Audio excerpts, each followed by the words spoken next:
প্রত্যেকটা জায়গায় হক অবশ্যই ঠিক রাখার দরকার আছে না নাই বলেন। চেয়ারম্যানের চেয়ারে বসে হক রক্ষা করবেন, মেম্বারের চেয়ারে বসে হক রক্ষা করবেন, ইমামের চেয়ারে বসে হক রক্ষা করবেন, মুফতির চেয়ারে বসে হক রক্ষা করবেন। কিছু মুফতি নামের কিছু ফতুয়া সন্ত্রাসী দিনকে বিভক্ত করার জন্য ফতুয়ার সন্ত্রাস ছড়াচ্ছে আমার দেশে, ঠিক কিনা? একামতে দিনের পক্ষের কোনো কথা নেই। আল্লাহর জমিনে দিন কায়েম হোক এই জাতীয় কোনো কথা নেই। সুদ বন্ধ হোক, যাকাত ভিত্তিক অর্থনীতি চালু হোক, এমন জাতীয় এজেন্ডা নাই। শুধু ফতুয়া হলো রাসূল নূর না মাটি, বেদের নামাজ তারাবি নামাজ, ঠিক কিনা? পাশাপাশি কালীগঞ্জ চরম বৃষ্টি হয়েছে, মাহফিল স্থগিত করা হয়েছে। আমরা এখানে অন্তত মাহফিল করার একটা পরিবেশ পেয়েছি, বলি আলহামদুলিল্লাহ, জোরে বলি আলহামদুলিল্লাহ। মানুষ যে সময় মাহফিল আসার প্রস্তুতি নেবে ঠিক সেই মুহূর্তেই একটা বৈরী আবহাওয়া আমরা লক্ষ্য করেছি, এবং এটা আমরা দুপুরে কখনো কল্পনাও করি নাই। দুপুরের যে প্রচন্ড খড়তাপ, এত গরম, আমার তো মনে হয় 44+ হবে তাপমাত্রা, এত তাপ ছিল দুপুর বেলা। এবং এই কয়েকদিন যাবত রাতের বেলা মানুষ আলোচনা শোনার জন্য মানসিক প্রস্তুতি ঠিকই আছে, কিন্তু গরমে মানুষ বসতে পারতেছে না, চলে যাচ্ছে। কিন্তু আজকে আমরা একটা আবহাওয়ার এখন একটা অনুকূল পরিবেশ ফিরে পেয়েছি, জোরে বলি আলহামদুলিল্লাহ। এত সুন্দর একটি নিরিবিলি পরিবেশে আমরা বসতে পেরেছি জান্নাতের টুকরায়। যিনি আমাকে আপনাকে কবুল করে নিলেন সেই মহান রবের শানে বলে উঠছি আলহামদুলিল্লাহ। আবারও বলছি আলহামদুলিল্লাহ, চিৎকার মেরে বলছি আল্লাহুম্মা ইন্নী আসআলুকা আল হুদা ওয়াত তুকা ওয়াল আফাফা ওয়াল গিনা। সবাই বলি আল্লাহুম্মা লাকা আসলামতু ওয়া বিকা আমানতু ওয়া আলাইকা তাওয়াক্কালতু ওয়া ইলাইকা আনাবতু ওয়া বিকা খাসামতু। সবাই আওয়াজ দিয়ে বলি আল্লাহুম্মা আল্লাহুম্মা আইন্নি আলা যিকরিকা ওয়া শুকরিকা ওয়া হুসনি ইবাদাতিকা। আমরা আল্লাহ তাআলার শুকর আদায় করে নিলাম। সম্মানিত হাজিরিন, এখন ঘড়ির কাঁটায় দেখছি প্রায় 12:15 বেজে গেছে। এই সময় মাহফিল শেষ হয় না শুরু হয়? শেষ হয়। শেষ হইবার সময়ে উঠিলাম আমি, শেষ করব কখন, তাই না? তো যেহেতু আমি একটু দেরিতে উঠলাম, একটু ঠান্ডা পরিবেশও আছে, আমাকে কি সময় দেওয়া যায়? দেবেন তো সময় ইনশাআল্লাহ? আমাকে রেখে যাবেন মোনাজাতের আগে কারা কারা হাত তোলেন? এরকম কেউ আছে? আচ্ছা, আমি একটু দেখে নিলাম। আমরা এই মাহফিলের সমাপ্তি টানবো দোয়ার মধ্য দিয়ে। জোরে বলি ইনশাআল্লাহ, জোরে বলি ইনশাআল্লাহ। সম্মানিত হাজিরিন, আমি আজকে সূরাতুন নিসা থেকে আমার ভাইজান শাহাদত ভাই সূরাত আলী ইমরান থেকে তিনি কথা বলেছেন। ভাবলাম যে ভাইয়ের আগে যাব না, আমি পরেই থাকি। আমি পরের সূরাটাই মাথায় নিয়েছি। এসে বললাম ভাই আপনি কোন সূরা থেকে কথা বলেছেন? উনি বললেন সূরা আলী ইমরান। আমি বললাম আগে যাব না, আমি একটু পরের থেকে বলি। এর পরের সূরা সূরাতুন নিসা। সূরাতুন নিসা থেকে আমি দুটো আয়াতে কারিমা তেলাওয়াত করেছি। এই দুটো আয়াতকে সামনে রেখে কিছু কথা আমি বলতে চাচ্ছি। আল্লাহর কাছে এই সাহায্যই চাই, সেই কথাগুলো আমার মুখ থেকে বের করে দাও, যে কথাগুলো মুসলিম উম্মার জন্য এই মুহূর্তে দারুণ প্রয়োজন। সেই কথাগুলো আমার মুখ থেকে বের করে দাও, যে কথাগুলো তোমার পছন্দ হবে, তুমি আল্লাহ তুমি কবুল করবে এমন জাতীয় কথা যেন আমার মুখ থেকে বের হয়। এমন তৌফিক আমরা আল্লাহর কাছে কামনা করি। জোরে বলি আল্লাহুম্মা আমিন।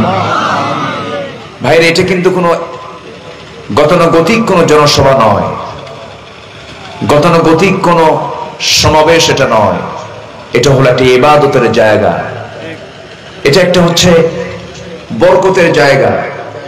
এই জায়গার বৈশিষ্ট্য হলো যখনই কোনো কোরআনের হাদিসের আলোচনা হয়, চতুর্দিকে ফেরেশতারা কাতারবদ্ধ হয়ে দাঁড়িয়ে যায়। সুবহানাল্লাহ বলবেন না? এবং ফেরেশতারা ততক্ষণ পর্যন্ত দোয়া করতে থাকে যতক্ষণ আমরা বসে থাকি। সুবহানাল্লাহ। এবং তারা দোয়া করে, আল্লাহ এই বান্দাগুলোর তামাম জিন্দেগীর সব গুনাহগুলো মাফ করে দাও। সুবহানাল্লাহ। তাহলে এটা কি সাধারণ কোন জনসভার মতো জনসভা? না, এটা কোন জমায়েত, সাধারণ কোন জমায়েত নয়। এটা একটা বরকতের জায়গা। কেন? সব বরকতের মূল কারণ হচ্ছে আমরা শুনতে এসেছি কোন কিতাবের আলোচনা? আল কুরআন। এটা কোনো মাখলুক না, কিন্তু এটা কোনো সৃষ্টি নয়, এটা হলো আল্লাহর পক্ষ থেকে নাজিল হওয়া আল্লাহর কালাম। পৃথিবীর যা কিছু আমরা দেখতে পাই দু চোখে, সব আমরা দেখতে পাচ্ছি যা, সব মাখলুক। আর মাখলুক যার নাম, তার ধ্বংস আছে, শেষ হয়ে যাবে। কিন্তু যেটা মাখলুক নয় তা ধ্বংস হবে না। আল্লাহ কি ধ্বংস হবেন? তার কালাম কোরআন কি ধ্বংস হবে? হবে না। তাহলে যা দেখছি সব শেষ হবে, ঠিক থাকবে কি? কোরআন। সে কোরআনকে নিয়ে আমরা বসেছি, বলি আলহামদুলিল্লাহ। আল্লাহ রাব্বুল আলামিন বলেন, কুল্লু মান আলাইহা ফানি ওয়া ইয়াবকা ওয়াজহু রাব্বিকা যুল জালালি ওয়াল ইকরাম। ঠোঁট মিলিয়ে মিলে আমার সঙ্গে সবাই বলুন, ফাবিআইয়ি আলা'i রাব্বিকুমা তুকাযযিবান। জোরে বলুন আল্লাহু আকবার। আল্লাহু আকবার। সকল কিছু, কুল্লু মান আলাইহা ফান, পৃথিবীর এমন কোন জিনিস নেই যার ধ্বংস হবে না, সব ধ্বংস হয়ে যাবে। কেবলমাত্র শুধুমাত্র একমাত্র যিনি ঠিক থাকবেন তিনি আমার কে? আল্লাহ ঠিক থেকে যাবেন, সব ধ্বংস হয়ে যাবে। আল্লাহর কালামও ঠিক থেকে যাবে, কারণ আল্লাহর কালাম তো আল্লাহর কথা, এ তো কোনো মাখলুক নয়। আল্লাহ রাব্বুল আলামিন সেই কিতাব আমাকে আপনাকে দিয়েছেন জান্নাতের রাস্তাগুলো বোঝার জন্য, জাহান্নামের রাস্তাগুলো চেনার জন্য। জাহান্নামের রাস্তাও চিনতে হবে, কারণ জাহান্নামে না যাবার জন্য জাহান্নামের রাস্তাগুলো চেনা দরকার। আবার জান্নাতে যাওয়ার জন্য জান্নাতের রাস্তাগুলো চেনার দরকার। আছে না নাই বলেন? আছে। আল্লাহ রাব্বুল আলামিন এই জন্য বান্দাকে কোরআনের শুরুতেই তার কাছে সাহায্যের জন্য চাইতে বলা হয়েছে, হেদায়েতের জন্য চাইতে বলেছেন। যারা পারেন ঠোঁট মিলিয়ে সবাই বলুন, ইয়্যাকা না'বুদু ওয়া ইয়্যাকা নাস্তাঈন ইহদিনাস সিরাতাল মুস্তাকিম সিরাতাল্লাযীনা আন'আমতা আলাইহিম গায়রিল মাগদুবি আলাইহিম ওয়ালাদ-দাল্লিন।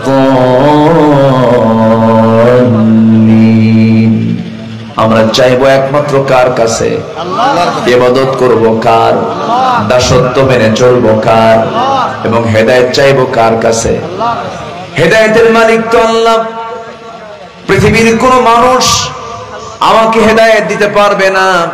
পৃথিবীর কোন মানুষ আমার বিন্দু পরিমাণ কোন উপকারও করতে পারবে না, কল্যাণ করতে পারবে না।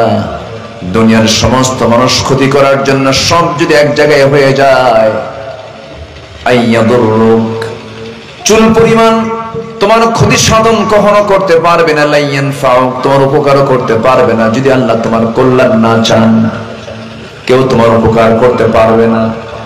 আবার যদি আল্লাহ তোমার যদি ক্ষতি সাধন করতে চান, পৃথিবীর কোন মানুষ তোমার উপকার করতে পারবে না। ওয়াল কাদারি খাইরিহি ওয়া শাররিহি মিনাল্লাহি তাআলা, তাকদীরের ভালো মন্দ সব নিরূপণ করেন তিনি আমার কে? আল্লাহর কাছেই সব আমরা সঁপিয়ে দেব। এটাই হচ্ছে বান্দার দায়িত্ব, বান্দার কাজ।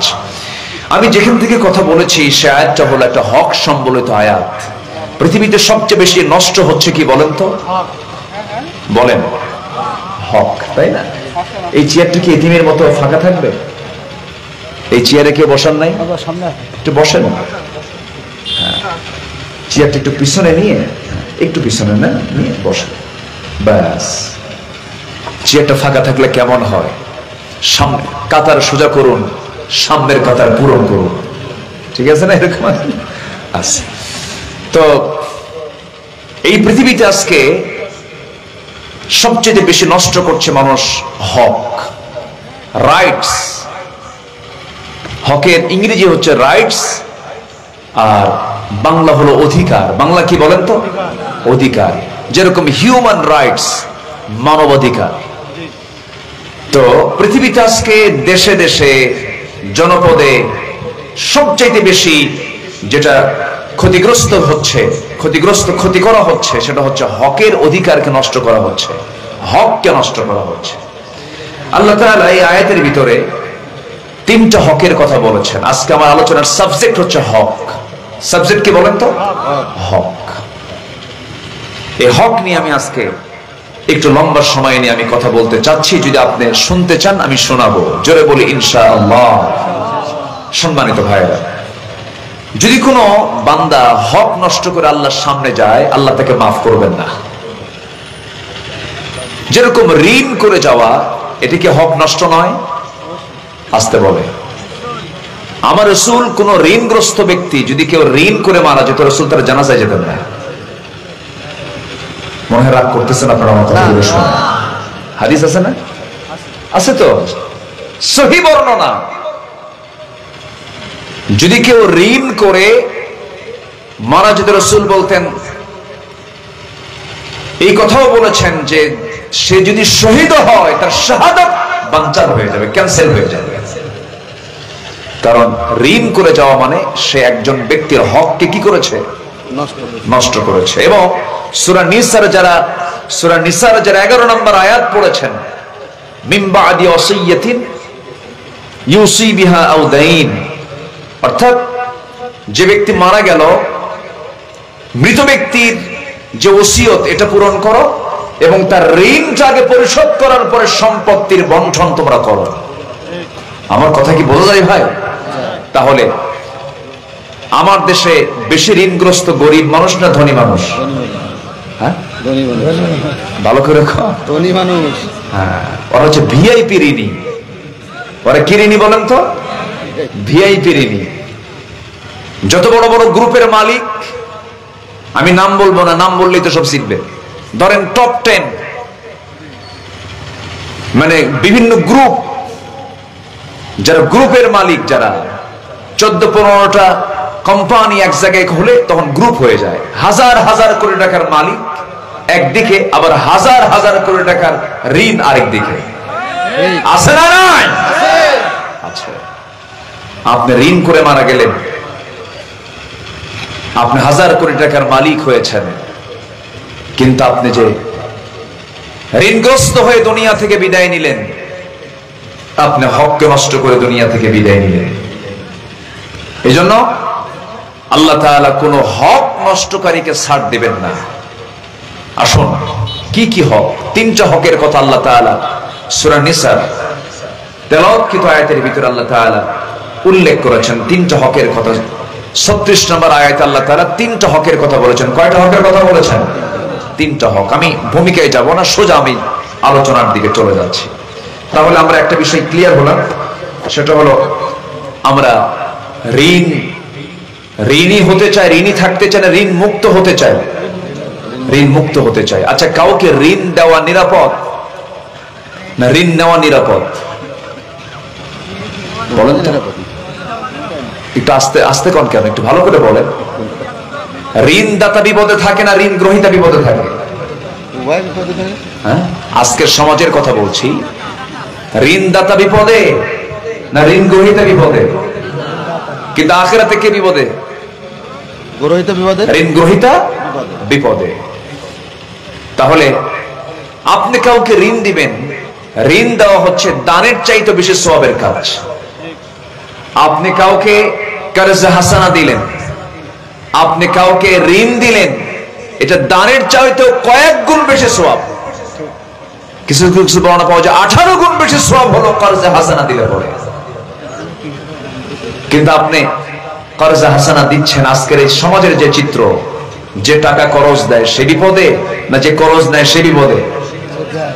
যে দেয় সে বিপদে। ভাই টাকাটা দিবে না, একদিন বললো, দুদিন বললো, তৃতীয় দিন যখন আবার বলে ভাই টাকাটা দিবে না, চোখ লাল টকটকা বানায় বলে আমার কি সম্মান নাই, তুমি লোকের সামনে আমার কাছে টাকা চাও, যাও আমি তোমার টাকাই দেব না। রাগের ঠেলায় ঋণদাতা বলে ও আল্লাহ তোমাকে সাক্ষী রেখে বললাম, যা তোর কাছ থেকে এই দুনিয়ার জিন্দেগি তার টাকাই কোনোদিন চাবো না, হাসরের দিন তুলে নেব। জবাবে ঋণ গ্রহীতা কয় যাক লম্বা ডেট পাইলাম। কি ডেট পাইছে? লম্বা ডেট পাইছে। তাহলে বলেন তো আখিরাতের কি ভয় ওই বান্দার মধ্যে আছে? আসতে বলবেন না আছে? আমার এই কথাগুলো দোকানদারদের খুব কাজে লাগবে। যারা দোকানদাররা আছেন তারা খুব খুশি হচ্ছেন, রোজ ভালো করে কম, হালখাতা কইলেও টাকা পাই না, হালখাতা কইলেও টাকা পাই না। হালখাতায় খাইতে আসে, আমি তো মনে করি এটা একটা এক প্রকার ঘুষ। এটা মানে ঘুষ মানে কি? এটা এক প্রকার জুলুমই আমি বলবো। আপনার ঋণ শোধ করার দায়িত্ব আপনার। যে আপনাকে ঋণ দিয়েছে, যে আপনাকে বাকি দিয়েছে, উচিত তারে খাওয়ায়া টাকা শোধ করা। ঠিক কিনা বলেন? উল্টা হালখাতা, তাও টাকা ওঠে না। এক ব্যবসায়ী আমাকে বলেন হুজুর 1 কোটি টাকা আমার বাকি গেছে, টাকা পাইছে 10 লাখ, খরচ করছি 4 লাখ। খরচ করছে কত? 4 লাখ। আমি কি ভুল বলতেছি ভাই কথাগুলো? এই কথাগুলো কি বলার প্রয়োজন আছে? আমার রাসূলকে প্রশ্ন করা হলো মাতা সাআ ইয়া রাসূলুল্লাহ, কিয়ামত কখন হবে? পৃথিবী ধ্বংস কখন হয়ে যাবে? মহাপ্রলয় কখন হবে? আল কারিয়া কখন হবে?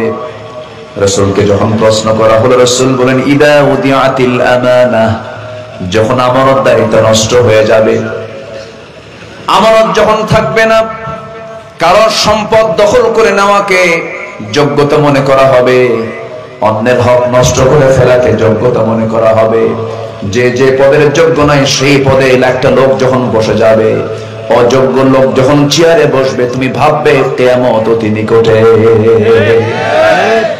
কি ঠিক কিনা বলেন? চেয়ারে যে লোক বসা দরকার ছিল সেই লোক না, অন্য অযোগ্য লোক বসেছে, ভাবতে হবে এটা কিয়ামতের লক্ষণ। এটা কিসের লক্ষণ? এটা তো আমাদের দেশে নাই এখন। আসতে বলে আছে না নাই? মসজিদ কমিটির সভাপতি হওয়া উচিত নামাজি না বেনামাজি? বলেন। আপনি জরিপ করে দেখেন তো অধিকাংশ বাংলাদেশের যতগুলো মসজিদ আছে ম্যাক্সিমাম কমিটির সভাপতি নামাজি না বেনামাজি? বেনামাজি। সেক্রেটারি, ক্যাশিয়ার বেনামাজি। এরা জোর করে হয়েছে। এরা কি করে হয়েছে? জোর করে। অযোগ্য লোকগুলো চেয়ারে বসে যাবে, সেই সময় তুমি মনে করবে কিয়ামত খুব নিকটে। যখন দেখবে মূর্খ মানুষগুলো ক্ষমতার চেয়ারে বসে আছে, জ্ঞানী লোকগুলো তাদের ভয়ে পালায় বেড়াচ্ছে, তখন ভাববে কিয়ামত খুব কাছে চলে এসেছে। এমন লক্ষণ এখন আছে না নাই? একটু মনোযোগ দিয়ে কথাগুলো শুনুন, কথাগুলো কাজে লাগবে। যদি আজকে কথাটা, আজকে আমার যে আলোচনার সাবজেক্টটা একটু রস মিশ্রিত কথা নয়।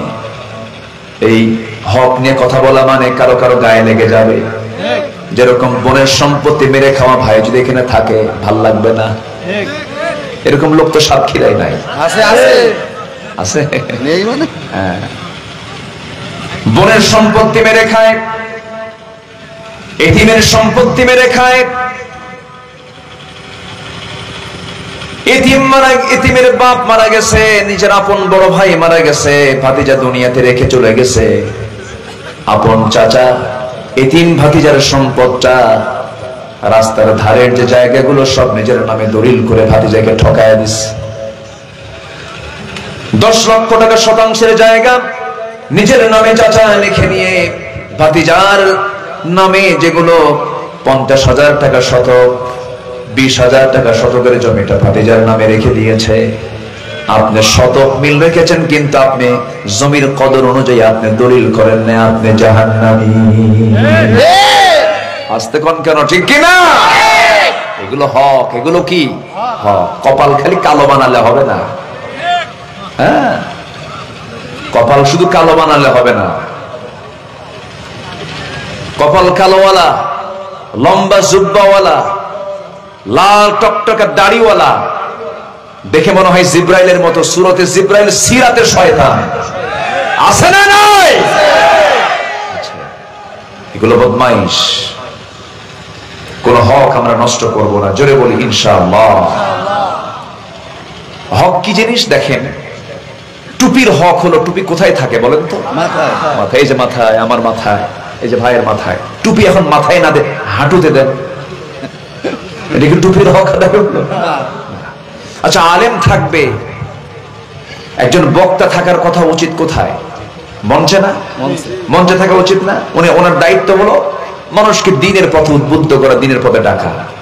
সে আলেমকে যদি আপনি মঞ্চে না রেখে যদি জেলখানায় ঢুকান, এটিকে হক নষ্ট না? অবশ্যই। এগুলো হক তো এখন নষ্ট হচ্ছে না, আস্তে কয় নষ্ট আছে না নাই? ভাববেন না 14 বার হজ করলে আপনি জান্নাত পাবেন।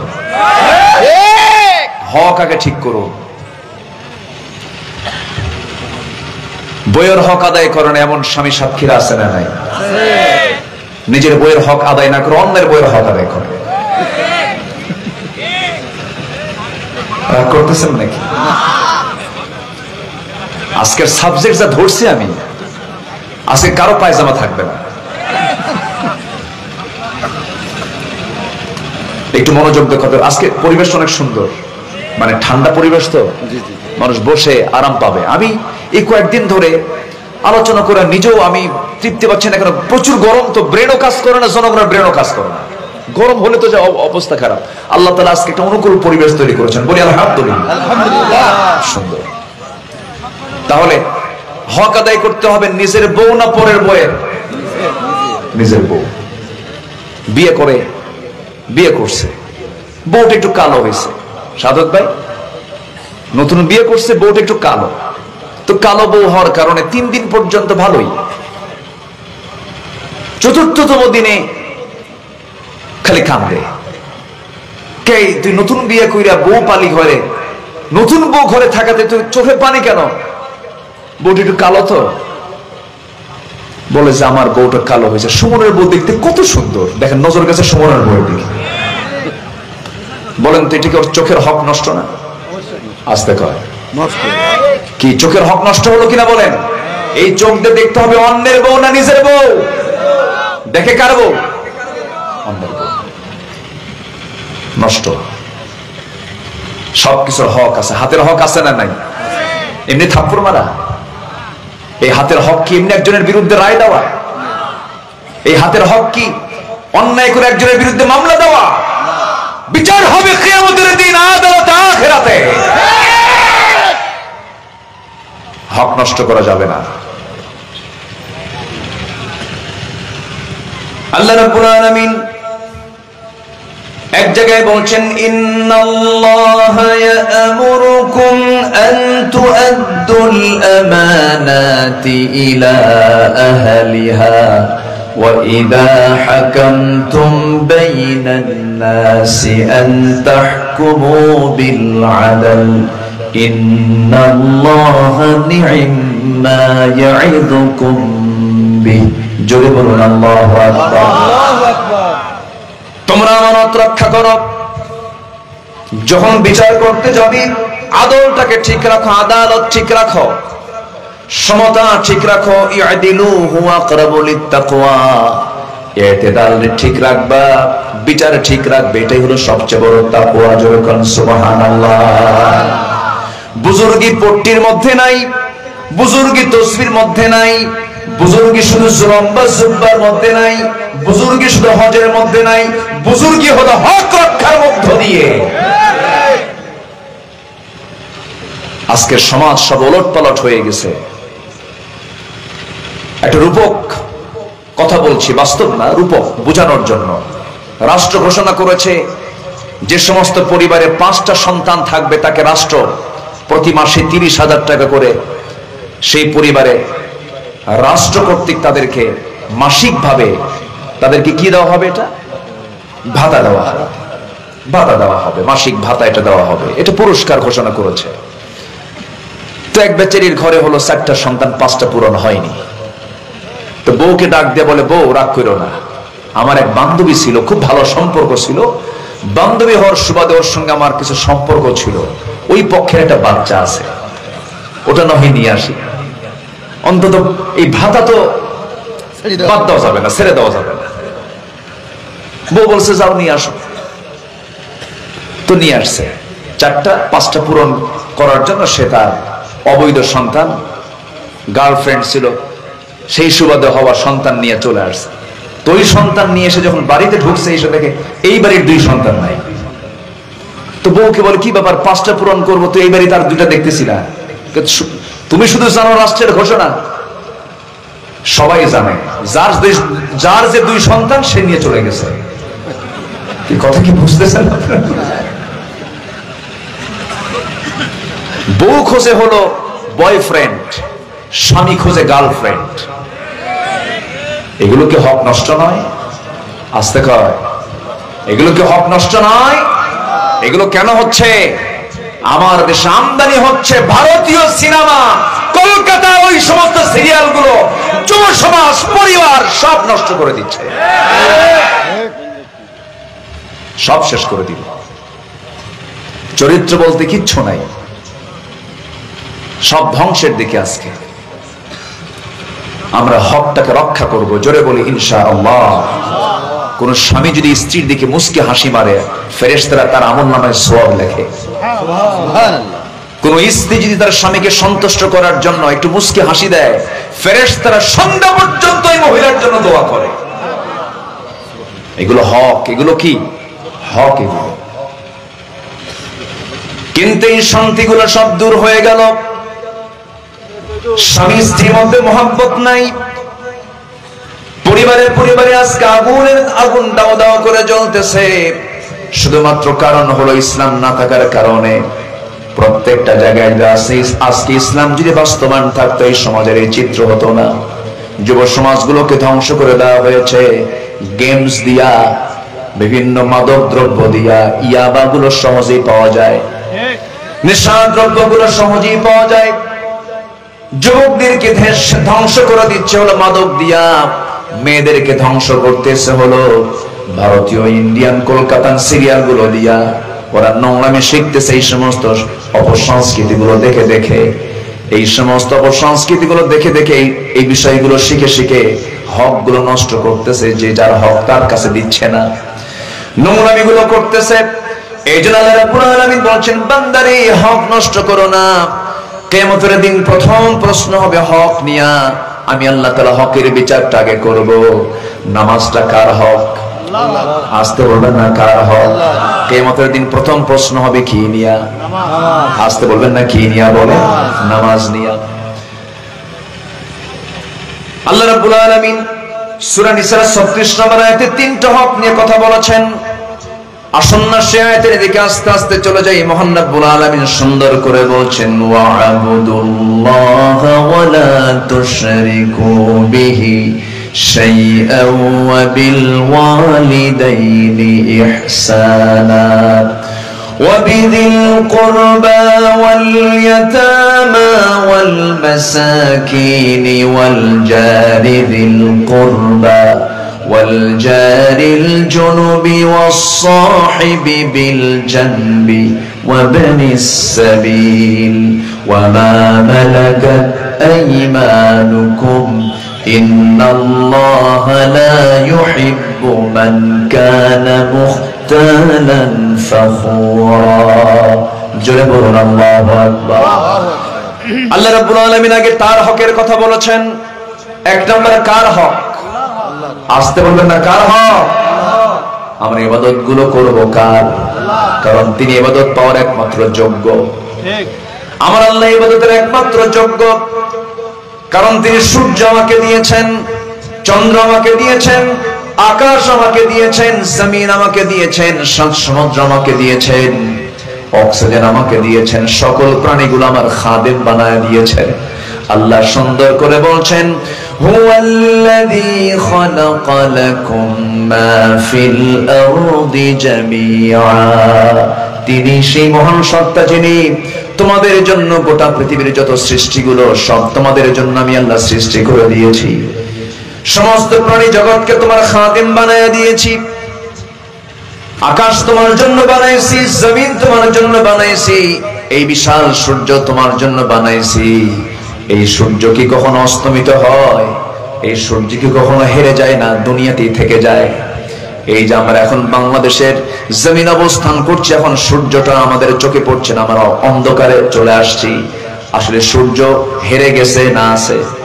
এখন আছে হলো আমেরিকার আকাশে। আমেরিকা এখন দিনের বেলা, বাংলাদেশ এখন রাত্রিবেলা। 24 ঘন্টা সূর্য তার সার্ভিস দিয়ে যেতেছে। আল্লাহ বলছেন, শোনো বান্দা, পৃথিবীর এমন কোন সৃষ্টি নেই, প্রত্যেকটা সৃষ্টি আমার কাছে সেজদা দেয়, আমার জিকির আজগার করে, আমার শুকরিয়া আদায় করে, আমার তাসবিহ জপে। ওয়ালাকিন লা তাফকাহুনা তাসবিহাহুম, তোমরা তাদের তাসবিহ ভাষাটা বুঝো না।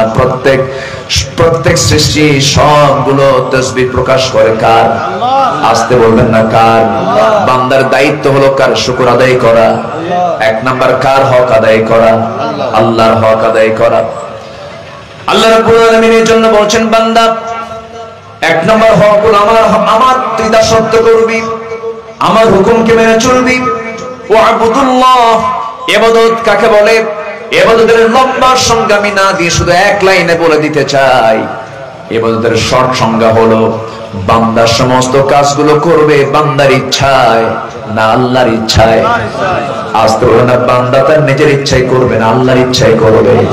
নিজের আইনে করবে না, আল্লাহর আইনে করবে। বান্দা চলবে মানুষের আইনে না আল্লাহর আইনে।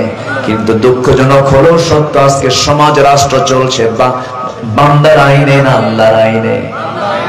বলেন কার আইনে? বান্দার আইন মানলে পরে এটা কি ইমানদার না মুশরিকের কাজ? ইমানদারের কাজ না মুশরিকের কাজ? সঙ্গে সঙ্গে আল্লাহ বলছেন, ওয়ালা তুশরিকু বিহি শাইআন, আল্লাহর সঙ্গে কোনো কিছু দিয়ে শিরিক করো না। ইবাদত করার ক্ষেত্রে 1 নাম্বার প্রতিবন্ধকতা হলো শিরকের কাজ করা। কোন বান্দা যদি একটু মনে করে সমাজ চলতে নিয়ে আল্লাহর আইন এই সমাজে চলবে না, কারণ 1500 বছর আগে কোরআন নাজিল হয়েছে, ওই সময়ের বিধান আজকে চলতে পারে না, এমন যুক্তি যদি কেউ খাড়া করে, তার ঈমান আছে না গেছে? বলেন, তার ঈমান আছে না গেছে? এমন যুক্তিবিদ আমার দেশে আছে না নাই? আছে কি না? বলে এই মধ্যযুগীয় আইন আজকে সমাজে চলতে পারে না, বেকুফ। এরকম কিছু বেয়াকুফ আছে না নয়? আছে। আলেমদের দোষ তো একটাই, হক্কানি আলেমদের দোষ একটাই, সব আলেম না। কিন্তু আলেমের মধ্যে কিছু ক্লাস আছে, কিছু আছে সরকারি, আছে কি না? কিছু আছে তরকারি, সব জায়গায় চলে। মদের ফ্যাক্টরি উদ্বোধন হবে, দোয়া করে আল্লাহ মদের ফ্যাক্টরিতে বরকত দাও। আছে, এরকম আছে না নাই বলেন তো? আছে। সিনেমা হল উদ্বোধন হবে, সিনেমা হল নিজের চোখে দেখা, হুজুরকে দাওয়াত দিছে, হুজুর যা দোয়া করে, আল্লাহ সিনেমা হলের কাস্টমার বাড়ায় দাও, সিনেমার বরকত দিয়ে দাও, কলা কুশলীর প্রতি রহমত নাজিল করে। এরকম দোয়া করার মতো হুজুরও আছে না নাই বলেন তো? আছে। সম্মানিত ভাইয়েরা, আবার কিছু হুজুর আছে সরকারিও নয়, তরকারিও নয়, কিছু হুজুর আছে হলো দরকারি, যারা সমাজে আল্লাহর দ্বীন কায়েমের জন্য নির্যাতন নিপীড়ন সহ্য করে শেষ পর্যন্ত হাসতে হাসতে ফাঁসির মঞ্চে গিয়েও তারা হকের পক্ষে টিকে থেকেছে, এমন আলেম আছে না?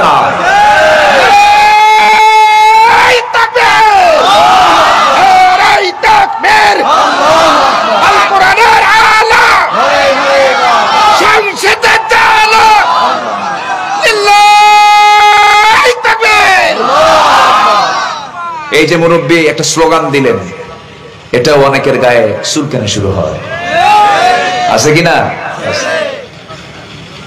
কত মাহফিলে যে আমাকে বলেছে এরকম, হুজুর ওয়াজ করবেন কিন্তু কোনো স্লোগান চলবে না, তাহলে নামাজ পড়ো, তাকবীর দিও না। হ্যাঁ নাকি? ওর যুক্তিতে এই কথাও তো আসে, নামাজ কি তাকবীর ছাড়া হয়? তাকবীর দেওয়া কি নামাজে? তাকবীর দেওয়া কি ফরজ?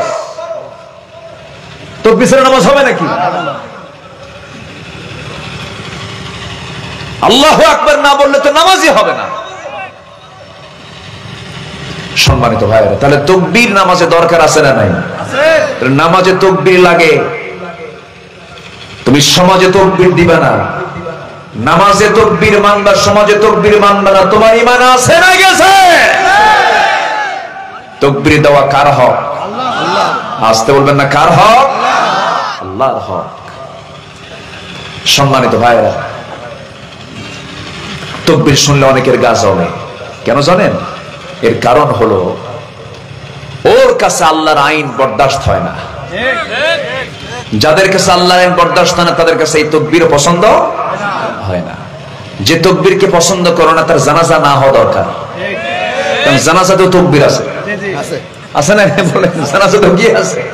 তাহলে ওদের যদি জানাজা অন্তত হয়, অন্তত দোয়া টোয়া না পইরা কুত্তা বিলাইয়ের মতো বিদায় করা দরকার, ঠিক কি না? ওদের কর্ম অনুযায়ী ফলাফল হওয়া দরকার। সম্মানিত ভাইয়েরা, সারা জীবন হুজুরের বিরোধিতা করে, মারা যাওয়ার পর ওদের আত্মীয় স্বজন এসে বলে হুজুর জানাজাটা দিয়ে দেন। কিছু সময় এমন হুজুর বিপদে পড়ে যে জানাজা না করে কি করবে, জানে যে এই লোকটা খারাপ ছিল, নামাজে দাঁড়ায় বলে, জানাজায় দাঁড়ায় বলে জনগণ ছাড়া না আমিও পারেন, আল্লাহু আকবার। আর মনে মনে কে আল্লাহ তুমি ওর জাহান্নাম দিও, কি করবে আর? সম্মানিত ভাইয়েরা, আমরা সবার আগে কার হক আদায় করব? আসতে বলবেন না, কার হক? আল্লাহর হক আদায় করার জন্য এক নাম্বার কাজ হলো নামাজ। এক নাম্বার কাজ কি বলেন? নামাজ।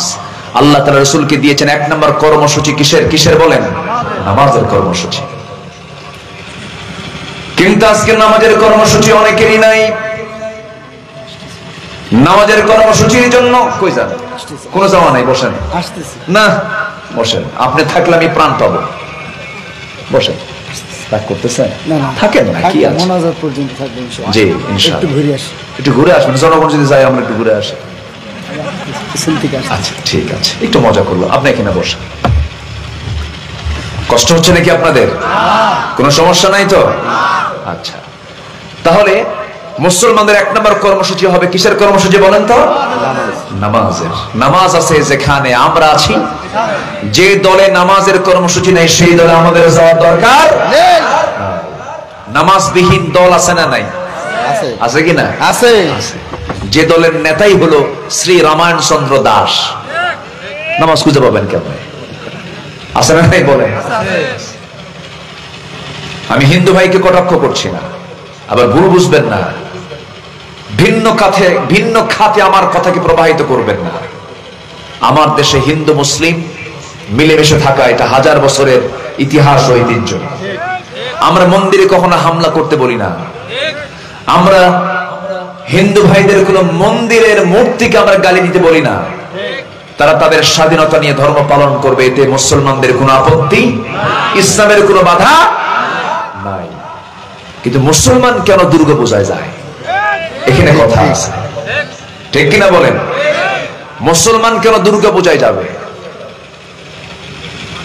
ধর্ম যার যার, উৎসব সবার, এটা ইমানদারের বক্তব্য হতে পারে না। ধর্ম যার যার, উৎসব সবার যদি হয়, তাহলে কোন হিন্দু কাজ পর্যন্ত, কোন ইহুদি খ্রিস্টান কাজ পর্যন্ত কি দেখেছেন আমার আপনার মসজিদে গিয়ে নামাজ আদায় করতে, ঈদগাহের মাঠে যেতে, হজের কোন অনুষ্ঠানে যেতে, রমজান মাসে ইফতার করতে দেখেছেন? তাহলে এটা একটা ভণ্ড কথা না বলেন তো?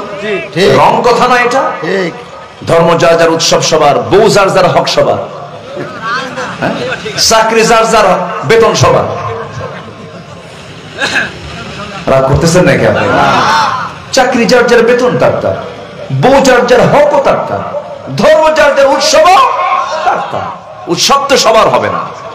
দুর্গাপূজা আমার উৎসব নয়, দুর্গাপূজা হিন্দু ভাইদের উৎসব। আমাদের জন্য দুটো ঈদ আছে, ঈদুল আজহা, ঈদুল ফিতর। এটা আমাদের উৎসব, এটা অন্য কারো উৎসব নয়। ঈদুল ফিতরের সঙ্গে সম্পর্ক হলো রোজাদারের সম্পর্ক। রোজাদার বিহীন কোন ব্যক্তির জন্য ঈদুল ফিতর নয়। ঈদের মাঠে নামাজ রোজাবিহীন কোন ব্যক্তি ঈদের নামাজের জন্য উপযুক্ত নয়। এগুলো হক, এগুলো কি বলেন? হক।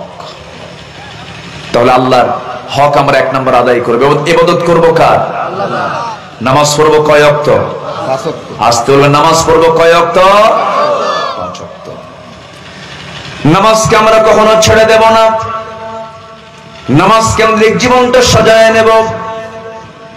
নামাজ পড়তে নিয়ে ভাববো আমার এই সেজদা হয়তো আমার জীবনের শেষ সেজদাও হতে পারে, আমার রুকু আমার জীবনের শেষ রুকু হতে পারে। আমি প্রায় আল্লাহর কাছে এই দোয়াটা করি, আল্লাহ 24 ঘন্টার মধ্যে শ্রেষ্ঠ সময় হলো নামাজের সময়।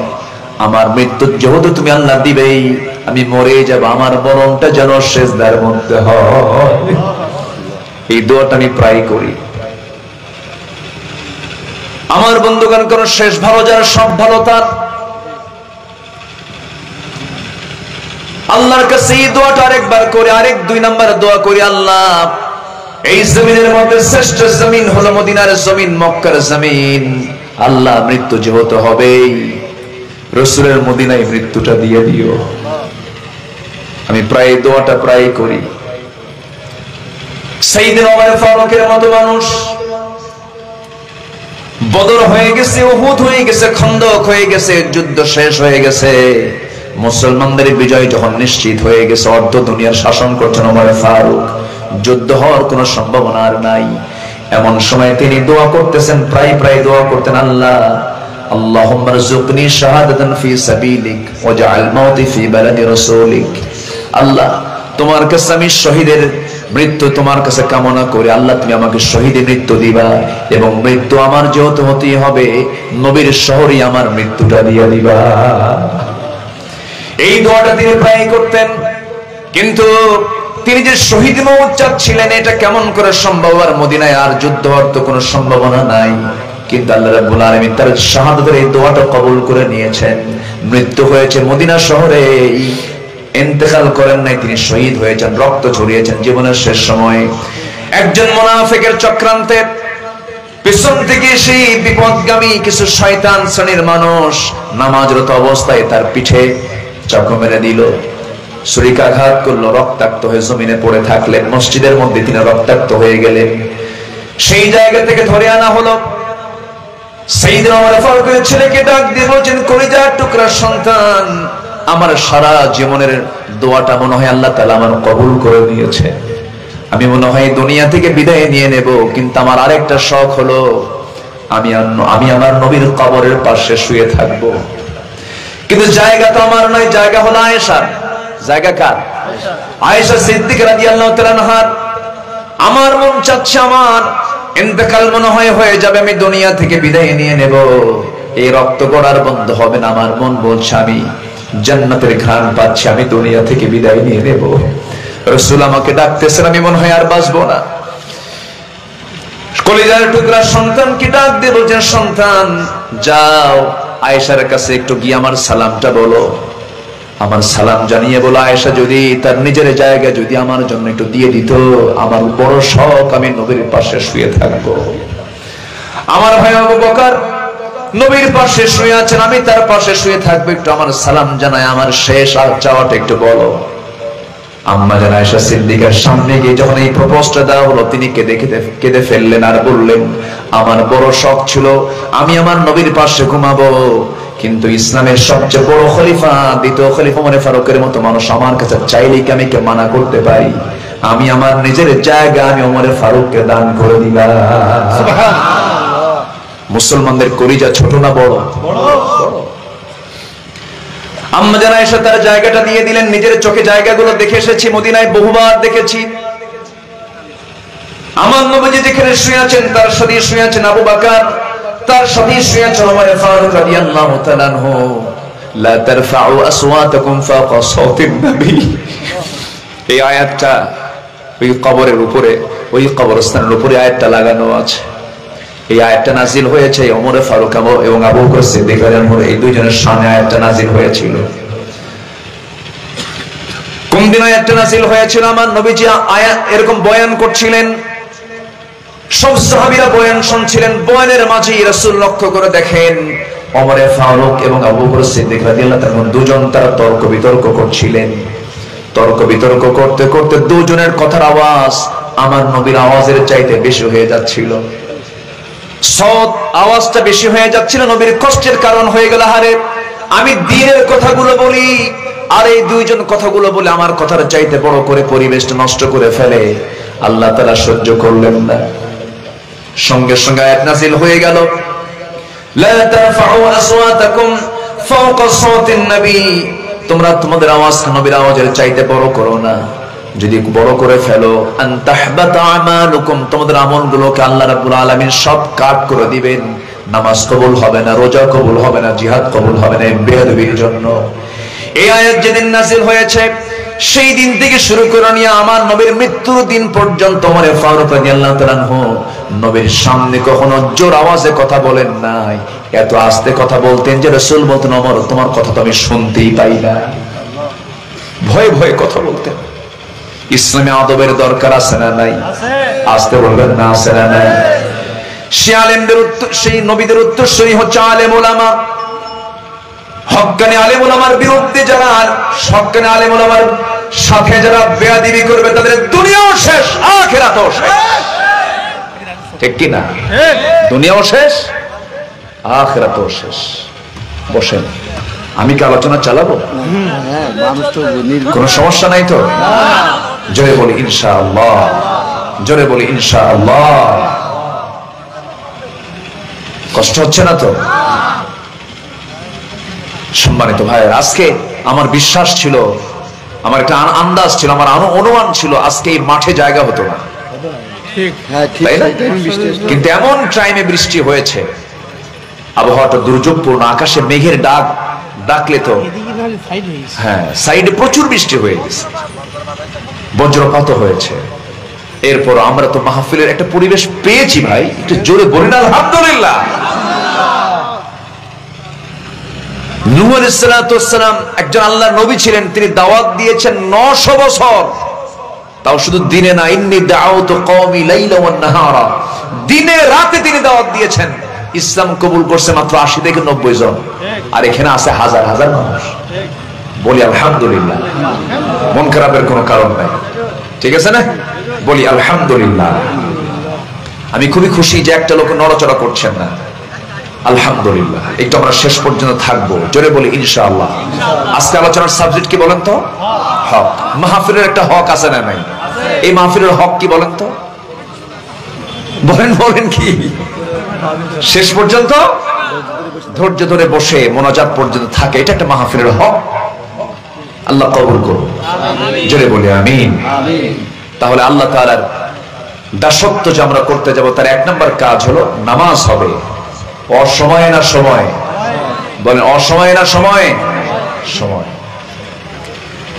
আমার রাসূলকে প্রশ্ন করা হলো আইয়ুল ইসলামি খায়রুন, ইসলামের মধ্যে সবচেয়ে শ্রেষ্ঠ কাজগুলো কি হে রাসূল, আপনি জানিয়ে দেন। আমার রাসূল সেখানে 3টা কথা বললেন। 1 নম্বর হলো আসসালাতু আলা ওয়াক্তিহা, সময় মতো নামাজ। নাম্বার 2 হলো বিররুল ওয়ালিদাইন, পিতামাতার সঙ্গে সুন্দর আচরণ করা। নাম্বার 3 হলো আল জিহাদ ফি সাবিলিল্লাহ, আল্লাহর রাস্তায় জিহাদ করা। এই আয়াতের সঙ্গে অনেকটা মিল থেকে যায়। রাসূলের জামানের যে হাদিস, এই হাদিসের সঙ্গে আয়াতের অনেকটা মিল আছে, 2টা মিল আছে। আল্লাহ তাআলা এখানে আগে বলছেন তোমরা আমার হক আদায় করো, শিরকের কাজ করো না। নাম্বার 2, পিতামাতার আনুগত্য করো, পিতামাতার সঙ্গে সুন্দর আচরণ করো, নাফরমানি করো না, খারাপ আচরণ করো না। আজকের সমাজে পিতামাতার বাধ্য সন্তান বেশি না অবাধ্য সন্তান বেশি? অবাধ্য সন্তান। বাধ্য না অবাধ্য? পিতামাতার খেদমত করা সন্তান বেশি না কষ্ট দেওয়া সন্তান বেশি? বলেন বলেন বলেন। সমাজে আজকে শিক্ষিতের হার বেশি না অশিক্ষিতের হার বেশি? বলেন শিক্ষিতের হার বেশি না অশিক্ষিতের হার বেশি? হ্যাঁ, শিক্ষিত বেশি তো এখন। তাহলে শিক্ষা শিক্ষিতের হার বেশি, কিন্তু শিক্ষার মান বেড়েছে না কমেছে? কমেছে। শিক্ষার মান কমেছে। শিক্ষিতের হার বাড়লো, কিন্তু শিক্ষার মান কমে গেছে। তার বড় প্রমাণ, এটার প্রভাব পড়েছে প্রত্যেকটা ফ্যামিলিতে, প্রত্যেকটা পরিবারে বাপ মাকে দেখার মতো সন্তান নাই। আমি কি ভুল বলছি? বাপ মা অবহেলিত, বরঞ্চ আগে মূর্খ সন্তান ছিল, মূর্খ, পড়াশোনা করে নাই, কিন্তু বাপ মার প্রতি চোখ রাঙিয়ে কথা বলার মতো সাহস ওই মূর্খ সন্তানরা রাখে নাই। তারা আসলেই মূর্খ নয়, তারাই ভালো ছিল। তারাই হয়তো লিখতে জানতো না, হয়তো পড়তে জানতো না, কিন্তু বাপ মার সেবা করতে হবে এটা ঠিকই জানতো। বলেন আলহামদুলিল্লাহ। বাপ মার সামনে চোখ রাঙিয়ে কথা বলা তারা শিখতো না, জানতো না। আজকে আমার আলোচনার সাবজেক্ট একটা হক নিয়ে। আমরা হকগুলো ঠিক রাখার চেষ্টা করব। টুপির কাজ যেমন মাথায় রাখা, এটা টুপির হক। চশমার কাজ হলো চোখে রাখা, এটা চশমার হক। ঘড়ির হক হলো হাতে রাখা, এটা হলো ঘড়ির হক। জুতার হক হলো পায়ে রাখা, জুতা যদি কেউ পায়ে না রেখে গলায় ঝুলায়, হক হলো নাকি বলেন? জিল্লতি হয়ে গেল। জুতা মানায় হলো পায়ে, জুতা কখনো গলায় মানায় না। ঠিক তেমনি আল্লাহ তাআলা যে হকের কথাগুলো বলেছেন, সে হকগুলো ঠিক রাখো, নচেত হক নষ্ট হবে, তোমার জাহান্নাম যেতে হবে। কোন হককে নষ্ট করবে না। আমার হক আগে আদায় করো, নামাজটা ঠিক করো, নামাজ কেন্দ্রিক জীবন যাপন করো। সাহাবে কেরামদের মধ্যে নামাজের কোনো কমতি ছিল না, তারা নামাজটাকে রেগুলার করেছেন, নামাজকে কখনো তারা নষ্ট করেন নাই। যত কাজ থাকুক না কেন নামাজের তারা গুরুত্ব দিয়েছেন। আমার বন্ধুগণ, আমার নবী সবার আগে নামাজের খবরটা রাখতেন, পরিবারের নামাজের খবরটা রাখতেন, সন্তানদের নামাজের খবরটা রাখতেন। নামাজের ব্যাপারে আমার নবীজি খুব সিনসিয়ার ছিলেন, খুব সতর্ক ছিলেন। আমার নবীজির জীবনে এক ওয়াক্ত কখনো নামাজ কাজা হয় নাই। নবীজির জীবনে এক ওয়াক্ত নামাজ কাজা করেছেন এমন কোন রেকর্ড। সবচেয়ে বেশি ব্যস্ত ছিলেন মুহাম্মদ সাল্লাল্লাহু আলাইহি। আপনার কত ব্যস্ততা, আপনি কত ব্যস্ত মানুষ। আমার নবীর মতো ব্যস্ত জীবন, এরকম জীবনের মানুষকে পৃথিবীতে কিয়ামত পর্যন্ত আর আসবে না। এত মহা ব্যস্তময় জীবন ছিল তার। এত ব্যস্তময় জীবনের মাঝেও তার নামাজ এক ওয়াক্ত কাজা হয় নাই, নামাজ তার নষ্ট হয় নাই। কারণ নামাজ হচ্ছে আল্লাহর হক, নামাজকে নষ্ট করা যাবে না। রাসূল বলেছেন, দাঁড়িয়ে পারো না বসে পড়ো, বসে পারো না শুয়ে পড়ো। সমুদ্রের মধ্যে তুমি হাবুডুবু খাচ্ছ, তোমার সেন্সটা ঠিক আছে, তুমি যদি ওই সময়ও জানতে পারো নামাজের সময় হয়ে গেছে, ইশারা করে হলো ওই সময় তোমাকে নামাজ পড়তে হবে। কোন মহিলার পেটে বাচ্চা, ডেলিভারির সময় হয়ে গেছে, সন্তানটা দুনিয়াতে আসতেছে, নেফাজের হুকুম এখনো হয় নাই। নেফাজের হুকুমটা হলো সন্তানটা পরিপূর্ণ আকারে দুনিয়াতে আসতে হবে। সন্তানটার মাথা দুনিয়াতে এসেছে, বডিটা মার পেটের মধ্যে রয়ে গেছে। এমন সময়ে যদি মার যদি সেন্স ঠিক থেকে যায়, নেফাজের হুকুম আসে নাই, ওই সময় তাকে ইশারা করে নামাজটা পড়তে হবে। নামাজের কোনো মাফ নাই। মস্তিষ্ক বিকৃত না হওয়া পর্যন্ত নামাজ মাফ হবে না। এত গুরুত্বপূর্ণ একটা কাজ হলো নামাজ। রাসূল বললেন, কাফের চিনতে চাও নাকি আর মুমিন চিনতে চাও নাকি? কাফের যদি চিনতে চাও, কাফের নামাজ পড়ে না, আর মুমিন যদি চিনতে চাও, মুমিন নামাজ পড়ে। আল ফারকু বাইনাল মুমিন ওয়াল কাফির তারকুস সালাহ। এত বড় একটা অপরাধ হলো নামাজটাকে ছেড়ে দেওয়া। দুঃখ হয়ে বুকটা ফেটে যায়। দেশ স্বাধীন হয়েছে ৭১, আজকে ২০২৪ সাল। সমস্ত পার্লামেন্টের অধিকাংশ মেম্বাররা হলো মুসলমান। এত আইন পাশ করলো, আজকে জাতির কল্যাণের জন্য, জাতিকে জান্নাতের পথ দেখানোর জন্য অন্তত আজ পর্যন্ত নামাজের বিল কেউ পাশ করতে পারলো না। তাহলে কি যারা নামাজের বিল আনতে পারে না, তারা কি আমাদের আখিরাতের বন্ধু না দুশমন? আখিরাতের বন্ধু না দুশমন?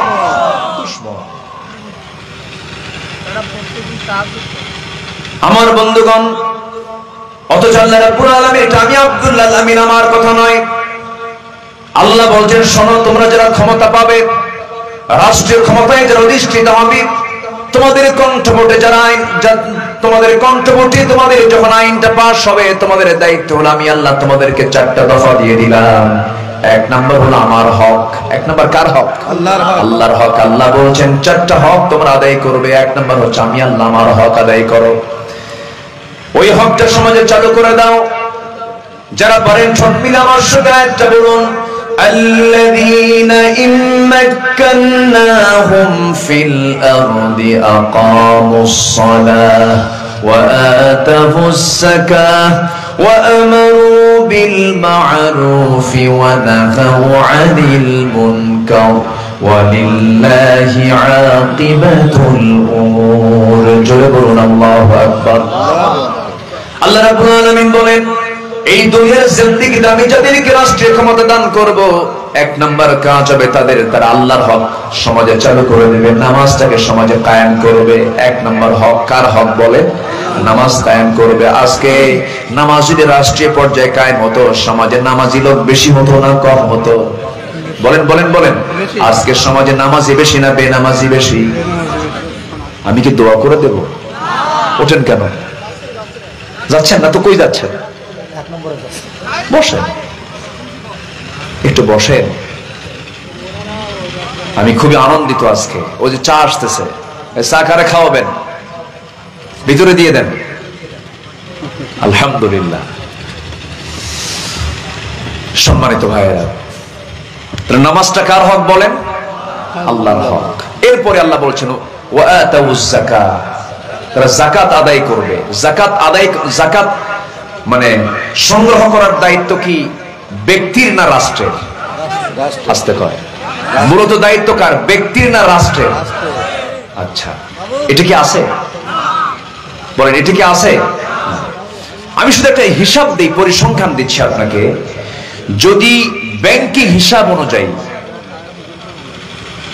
শুধু ব্যাংকিং মানে ব্যাংক ছাড়া না, শুধু ব্যাংকিং হিসাব অনুযায়ী যদি আমার দেশে ব্যাংকের অ্যাকাউন্ট সার্চ করে যে টাকা থাকে, এই ব্যাংকিং হিসেব অনুযায়ী যদি যাকাত প্রত্যেক বছর আদায় করা হতো, এই দেশে প্রায় ৪,৫০০ ইউনিয়ন আছে। এই যাকাতের টাকা যদি বন্টন করা হতো প্রত্যেকটা ইউনিয়নে যাকাতের টাকা জমা হতো প্রতি বছর ৪৩ কোটি টাকা। আমার কথা কি বুঝে আসতেছে? তাহলে এই যাকাত যদি ঠিক মতো আদায় হয়, সমাজে কি গরিব থাকার কথা? সমাজে কি অসহায়ত্ব থাকার কথা? তাহলে যাকাত বান্দার হক। যাকাত কার হক? বান্দার হক। সেই যাকাত কি আজকে সমাজে চালু আছে না সুদ চালু আছে? বলেন, কি চালু আছে? বলেন, সুদ চালু। যাকাত চালু থাকলে সুদ থাকতে পারতো না। নামাজ চালু থাকলে পরে মদ থাকতো না। নামাজ কায়েম থাকলে পরে মদের বোতল খুঁজে পাওয়া যেত না, জেনার লাইসেন্স খুঁজে পাওয়া যেত না, সুদের কারবার দেখা যেত না, তাসের কারবার দেখা যেত না, জুয়ার কারবার দেখা যেত না, ক্যাসিনোর কারবার দেখা যেত না, কাম কুকাম গুলো সব বন্ধ হয়ে যেত। নামাজ আছে যেখানে, বেহায়াপনা নাই সেখানে। নামাজ আছে যেখানে, অশ্লীলতা নাই সেখানে। কারণ ইন্নাস সালাতা তানহা আনিল ফাহশাই ওয়াল মুনকার ওয়া লাযিকরুল্লাহি আকবার। নামাজ প্রত্যেকটা ফাহিশা কাজ থেকে মানুষকে দূরে রাখে। কিন্তু আজকে নামাজ শুধু আদায় হয়, আজান হলো, কেউ ইচ্ছায় গেল, কেউ ইচ্ছায় গেল না, কিন্তু রাষ্ট্রের পর্যায়ে নামাজ কায়েম হলে নামাজ পড়তেই হবে, নামাজের কোনো মাফ নাই। কোন ইমাম বলেছেন, ইসলামী রাষ্ট্রে যদি কোনো নাগরিক নামাজ না পড়ে তাকে ফাঁসির মঞ্চে ঝুলিয়ে মার। এরকম ইমামদের মত আছে। কিন্তু এত বড় অপরাধ হচ্ছে নামাজ ছেড়ে দেওয়া। আমার বন্ধুগণ, সেই নামাজ আমরা কেউ ছেড়ে দেব না। নামাজ হলো আল্লাহর হক। নামাজ ৫ ওয়াক্ত পড়বো এমন সিদ্ধান্ত কি সবাই নিতে পারবেন নাকি? ইনশাআল্লাহ। এটা হাত তুলে দেখান তো দেখি। যারা যারা আসছেন আজকে অন্তত সিদ্ধান্ত নেব, আল্লাহর হক ৫ ওয়াক্ত নামাজ আমরা কেউ ছাড়বো না। জোরে বলি ইয়া আল্লাহ, আরো জোরে ইয়া আল্লাহ। আমাদেরকে ৫ ওয়াক্ত সালাত জামাতের সাথে আদায় করার তৌফিক তুমি আল্লাহ দিয়ে দাও। জোরে বলি আমিন, আরো জোরে আমিন। হাত নামান। নামাজ কি মানে নামাজ কি জোর করে পড়বো না তৃপ্তি নিয়ে পড়বো? বলেন বলেন বলেন বলেন। নামাজ কি প্রেসার দিয়ে পড়বো না মন খুলে পড়বো? মন খুলে। নামাজের মধ্যে একটা মজা পেতে হবে। সেই নামাজের মধ্যে মজাটা কি? একটু মনোযোগ দিয়ে কান লাগিয়ে শুনবেন। নামাজের ১ নাম্বার মজা যদি পেতে চান, ১ নাম্বার কাজ হলো নামাজের মধ্যে যে সূরাগুলো পড়তেছে সেই সূরাগুলোর অর্থগুলো একটু জানার চেষ্টা করা। নামাজের মধ্যে আমি মজা পেয়ে যাব। নামাজের মজা পেতে হলে আরেকটা চিন্তা মাথায় নিতে হবে। আল্লাহ তাআলা নিজেই বলছেন, বান্দা নামাজ যখন পড়বে তুমি ভাববে কান্নাকা তারাহু, তুমি তোমার আল্লাহকে দেখতে পাচ্ছ। ওয়া ইল্লাম তাকুন তারাহু ফাইন্নাহু ইয়ারাক, তুমি যদি আল্লাহকে না দেখতে পাও আল্লাহ তোমাকে অবশ্যই দেখছেন। এমন করে তুমি নামাজ পড়বা। যেরকম সুবহানাল্লাহ। নামাজ হলো কার সঙ্গে সাক্ষাৎ করা। আসতে বলুন না, কার সঙ্গে সাক্ষাৎ করা। সাহাবায়ে কেরামদের নামাজ ছিল জীবন্ত নামাজ, প্রাণযুক্ত নামাজ। নামাজের মধ্যে তারা মজা পেয়েছেন। একজন সাহাবীর ইতিহাস সবার কম বেশি জানা আছে। আমার নবীর জামাই ছিলেন, 4 নম্বর খলিফা ছিলেন, খুব দামি সাহাবী ছিলেন, বড় যোদ্ধা ছিলেন সাইয়েদনা আলী রাদিয়াল্লাহু তাআলা আনহু। এত বড় দামি একজন সাহাবী ছিলেন, এত মনোযোগী মুসল্লি ছিলেন, কিয়ামত পর্যন্ত এমন জাতীয় মুসল্লি আর খুঁজে পাওয়া যাবে না। সাইয়েদনা আলীর নামাজের মনোযোগ এত গভীর ছিল যে যুদ্ধের ময়দানে যুদ্ধ করতে গেছেন, পায়ের মধ্যে তীর ঢুকেছে, সেই তীরটা কেউ বের করতে পারে না। নবীর কাছে পরামর্শ চাওয়া হলো। রাসূল বলেন, সাহাবীরা আমার আলীর নামাজের মনোযোগটা কেমন আমি রাসূল আমি জানি। তোমরা তার পা থেকে অন্য সময় তোমরা তীরটা টান মেরে বের করতে পারবে না, তবে আমি জানি আমার আলী যখন নামাজে দাঁড়াবে নামাজের মধ্যে তোমরা তার পা থেকে টান মেরে তীর বের করতে পারবে। আমার আলী কোনো বাধা দেবে না। আমার আলী যখন নামাজে দাঁড়াবে সেই সময় তোমরা তোর অপারেশন শুরু করে দেবে। সাইয়েদনা আলী নামাজে দাঁড়ায় গেছেন। নামাজের মধ্যেই পিছন থেকে সাহাবীরা নবীর পরামর্শ নিয়ে তার পা থেকে তীর যখন ঢুকে সহজেই ঢুকে যায়, কিন্তু সহজে কিন্তু বের করা যায় না। সেই বিদ্ধ হওয়া সেই তীরটা পা থেকে নবীর পরামর্শ নিয়ে তারা টান মেরে যখন বের করতে নিচ্ছিলেন, এমন সময় কিতাবের মধ্যে আসছে গোশতগুলো ছিঁড়ে ছিঁড়ে আসতেছিল, দর দর করে টপ টপ করে রক্ত পড়তেছিল। সেই টান মারার সময় তিনি নামাজ পড়ে যাচ্ছিলেন। আল্লাহর কসম করে তার মুখ থেকে চুল পরিমাণ কোনো আওয়াজ বের হয় নাই। নামাজ শেষ করে ফেলেছেন। নামাজ শেষ করার পরই পায়ের দিকে তাকায় দেখেন যন্ত্রণাদায়ক সেই বিদ্যুদায়ক সেই তীরটা তার পা থেকে কে যেন টান মেরে বের করে নিয়েছে। সেই তীরটা তিনি দেখতে পাচ্ছেন না। প্রশ্ন করলেন, ভাইরা আমার এত কষ্টের যন্ত্রণা সেই তীরটা আমার পা থেকে কে টান মেরেছে? আমার তো সেই তীরটা আমার পায়ে দেখি না। সবাই বলে, নামাজের মধ্যে আমরা তোমার পা থেকে তীরটা টান মেরে বের করে নিয়েছি। আলী বলেন, আল্লাহর কসম করে বলি আমি যখন নামাজে দাঁড়িয়েছি তোমরা আমার নামাজের মধ্যে কখন তীরটা টান মেরে বের করেছো আমি আলী বিন্দু পরিমাণ কোনো টের পাই নাই। নামাজের মধ্যে মজা পেতে হবে, নামাজের মধ্যে একটা তৃপ্তি পেতে হবে।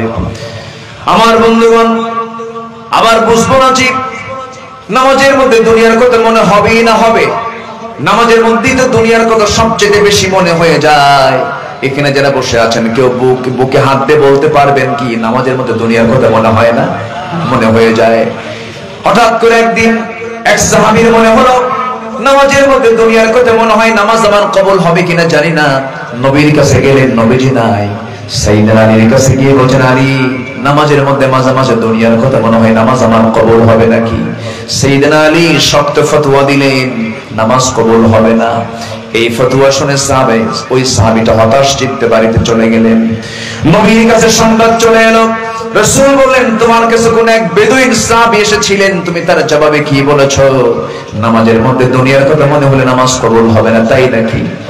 আলী তোমাকে একটা দায়িত্ব দেব, সেই দায়িত্ব হলো তুমি এই মুহূর্তে ওযু বানাবে, 2 রাকাত নফল নামাজ শুরু করে দেবে।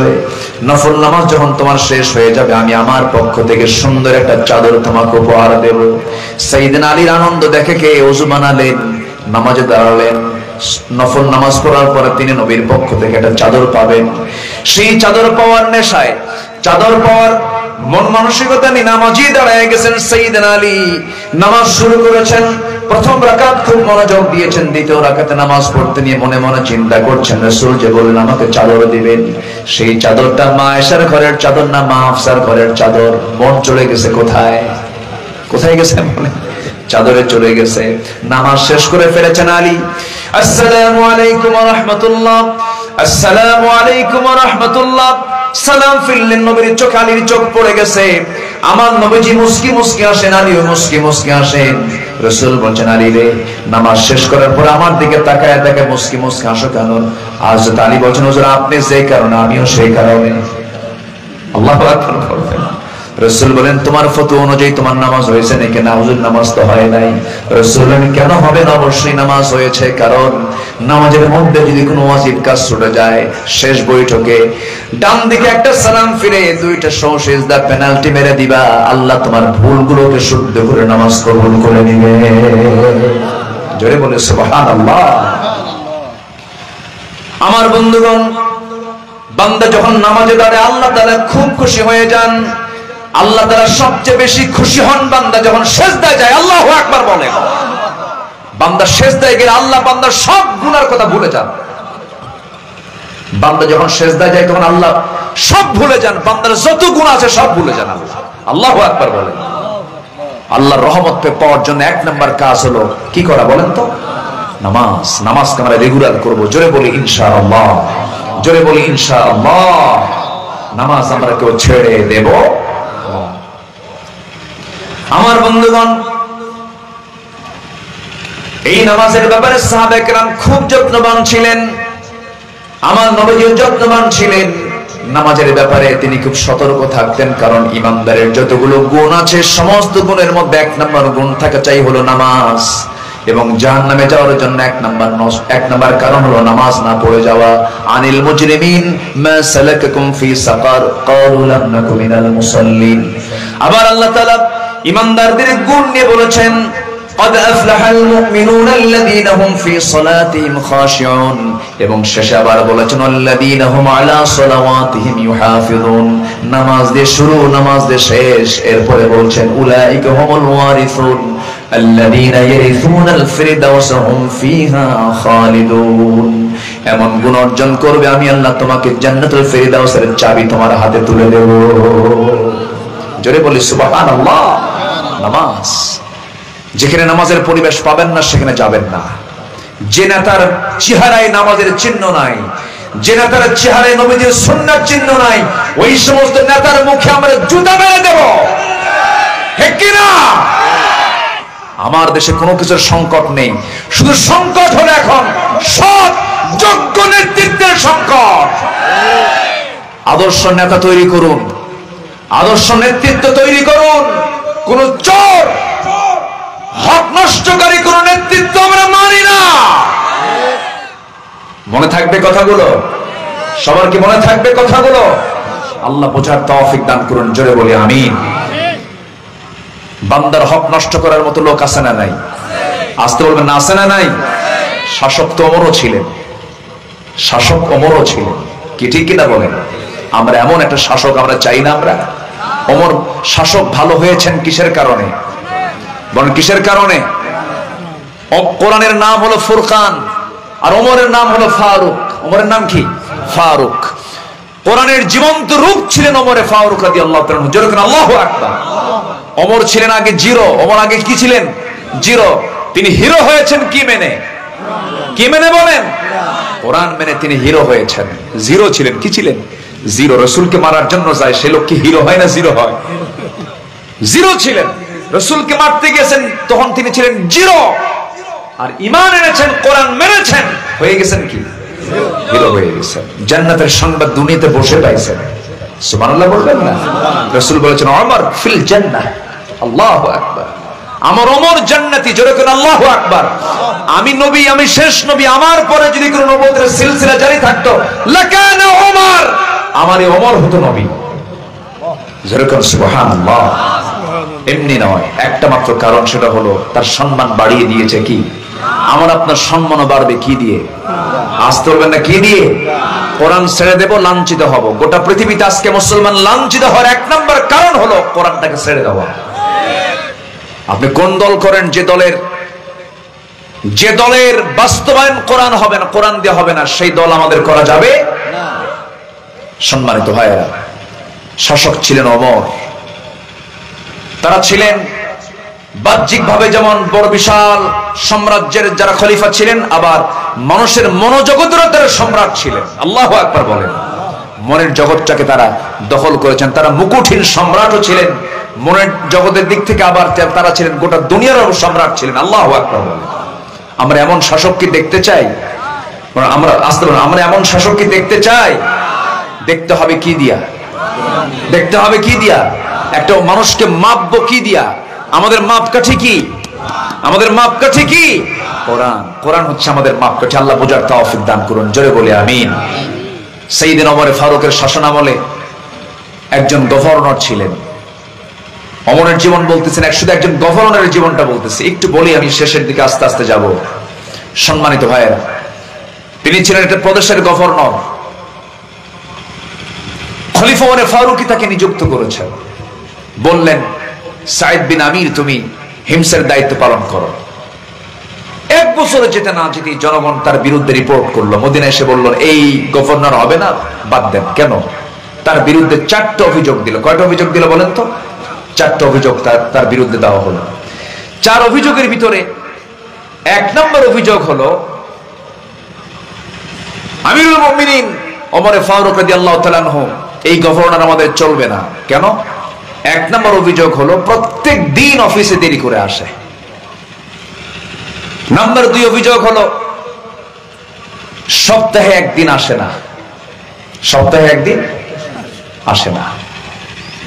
নাম্বার 3 অভিযোগ হলো, সন্ধ্যার পরে যখন তার কাছে কোনো কাজ নিয়ে যাই, দেখাই করে না। নাম্বার 4 হলো, মাঝে মাঝে অফিসে বসে মৃগীর মতো অজ্ঞান হয়ে সিট হয়ে পড়ে থাকে। এই 4টা অভিযোগ জনগণ তার বিরুদ্ধে দিল। এমন অভিযোগ কি এখন দেওয়ার কোন সুযোগ আছে? আসতে কর সুযোগ আছে? কোন সুযোগ নাই।